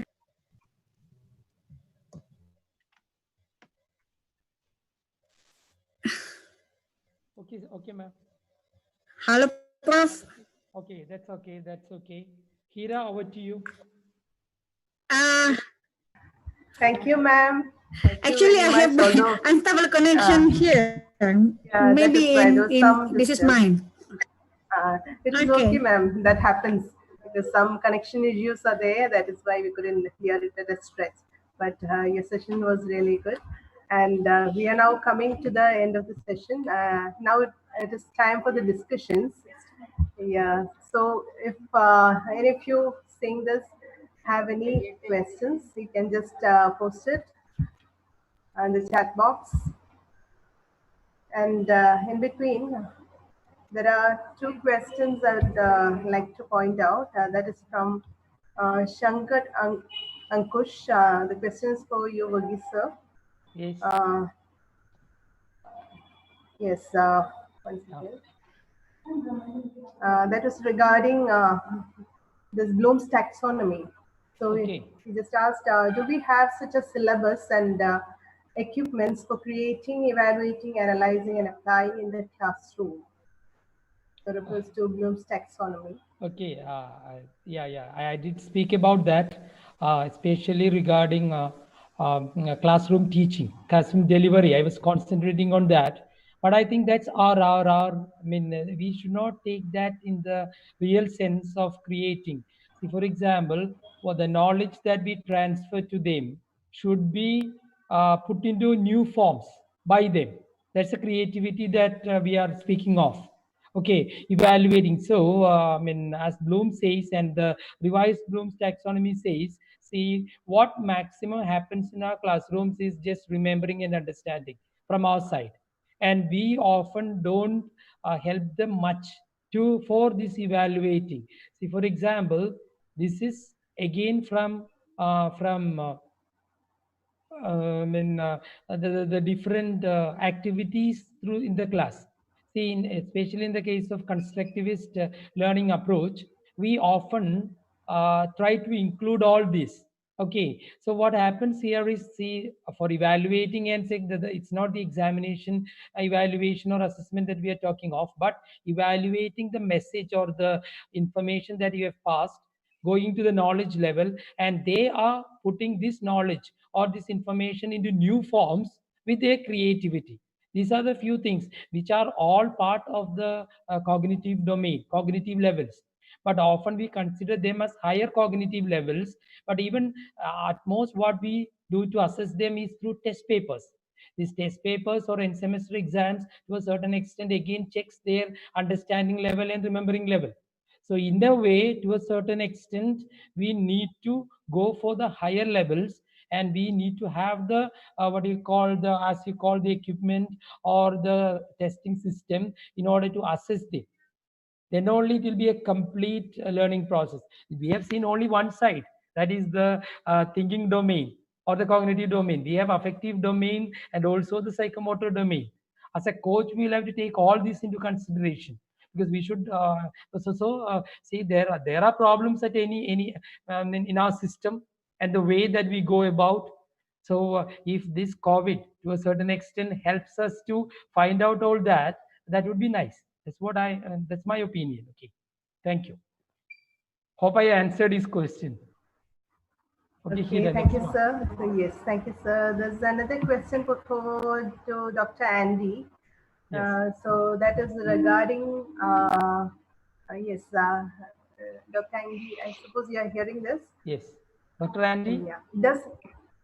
Yes, yes, yes. Yeah. Yes. So Uh, this question is for you, sir. yes. Does our textbook fulfill the learning desire of every student? Does our Okay, okay. Oh textbook, yeah. yeah. Okay, get it. Okay, thank you for the participant for your question. Uh, uh, Let me back to know about the what's the textbook itself. In this case, that the textbook should be appropriate to the teaching environment, especially for example, in the speaking of a second language or a non-English speaking environment. And also choosing the textbook is not appropriate to the teaching environment is a receive for a failure for both the teacher and student. And also I think previously I have explained some consideration before choosing the textbook, because not all the textbook is suitable for our student and also for our classroom environment. So some consideration, I think we have to look the learner situation. In this case, the need analysis, knowledge about the learner. Is it difficult or too easy? We have to consider about the learner experience, the learner first language, level of literacy, a level of their aspiration. In this case, we have to consider about uh, uh, the textbook itself. In this case, the feature, the model of textbook, and also the interest and the purposes. The other consideration that I have explained is the curriculum and the context. The curriculum is and the context. Is it suitable with the condition in our school or in our province? And then resource and facility. Some of Facebook have link with website, and then but is it not suitable with some school in out of the in the village or out of the city, that they don't have a good connection or a good device. So we have to consider the resources and facility, and then the person confidence and competence. In this case, knowledge, experience, attitude, how to use guidelines correctly, and then also the time here, the way to sharing the material, working in team, and then organizing the material. This is some, I think it's depend uh, it's different that textbook fulfill the learning desire of every student. So we have to know about the student different No background, connection. based on the some consideration before we choosing textbook and then suggest to our classroom. Thank you. Okay, that's great. Okay, maybe can I give a suggestion to add Mr. Randy explanation? Can I?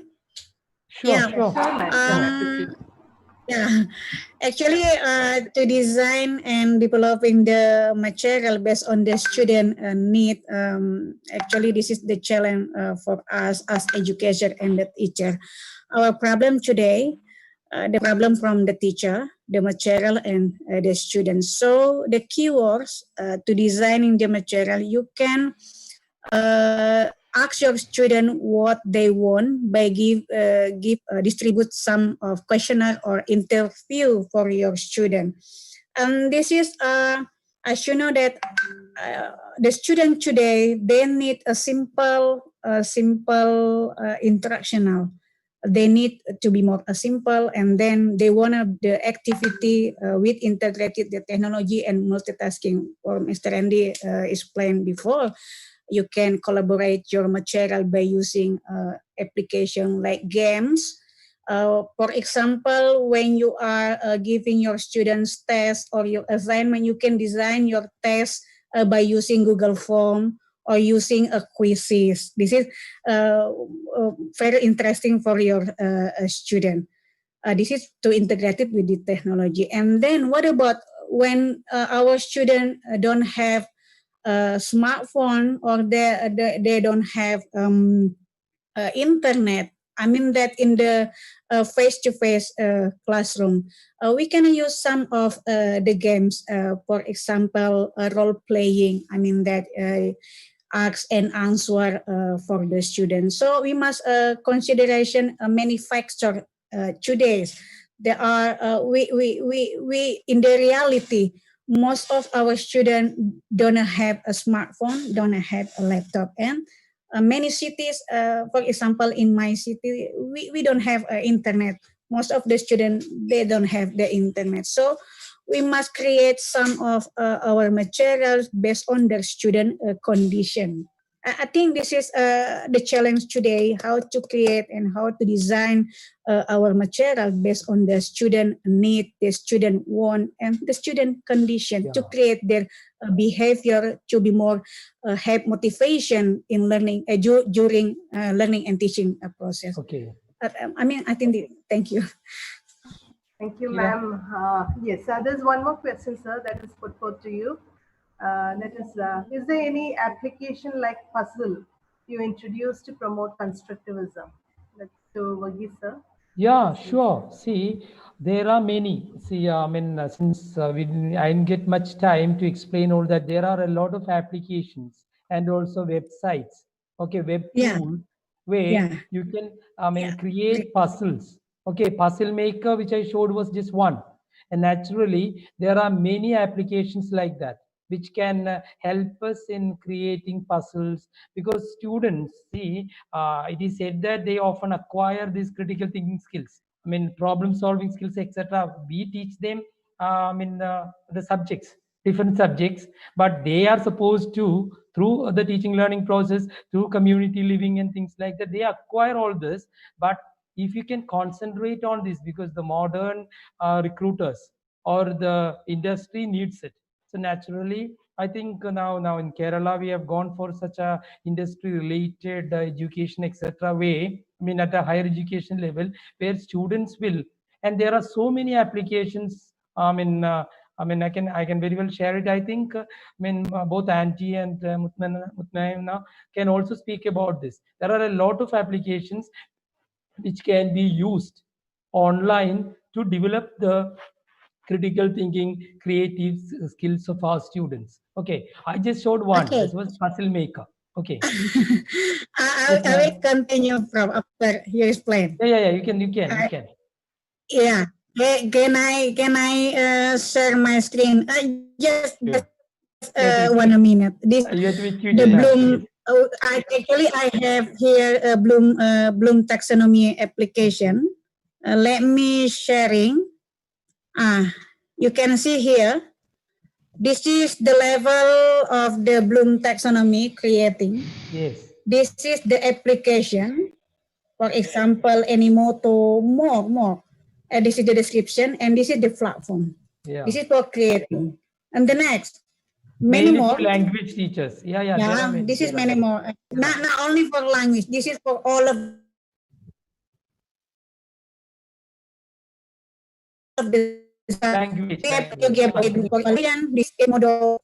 This is many more. Algebra. This is for mathematics subject. And then analyzing. This is some of the application here to improve your student analyzing skill, competence. Yeah, critical thinking. And this is the application more. There are 79 you can find in this website. Yeah. Could you share maybe many more for maybe, understanding? It would be nice. This is the application and the platform. If you could share this, maybe we have this is we have created groups of share to you And this Yeah. is artificial intelligence. Yeah, that's So many, so many.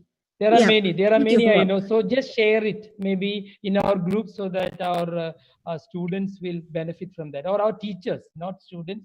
Our teachers will benefit. I know there are many, Yeah, wait. but I we will have share the link. I mean, yeah. You just share the link. Okay. Share the link to our groups or send Yeah, me. wait. I'll share it in the group. On the chat Okay. box. No. Send me on WhatsApp. Send me on WhatsApp, and if possible, you can share okay, it in Prof. the. Yeah, because we are most of our viewers are on YouTube. Okay, very Okay. few. Okay. Nobody is Okay, there Prof. on Zoom. Most of them are YouTube. So share it with me, and I'll share it in the groups. Okay. Or if you can share it now, I think Aman or Laya ma'am or Yeah. Hira ma'am can copy it and share it in the YouTube link. Okay. Yes, Hira. Next question. I don't know. Thank you, ma'am. Thank you, sir. So now we have come to the Thanks. close of today's session. Okay. So just before winding up, I would like to thank all those who have worked towards making this international webinar possible. So at the onset, let me thank the HMDP Sabha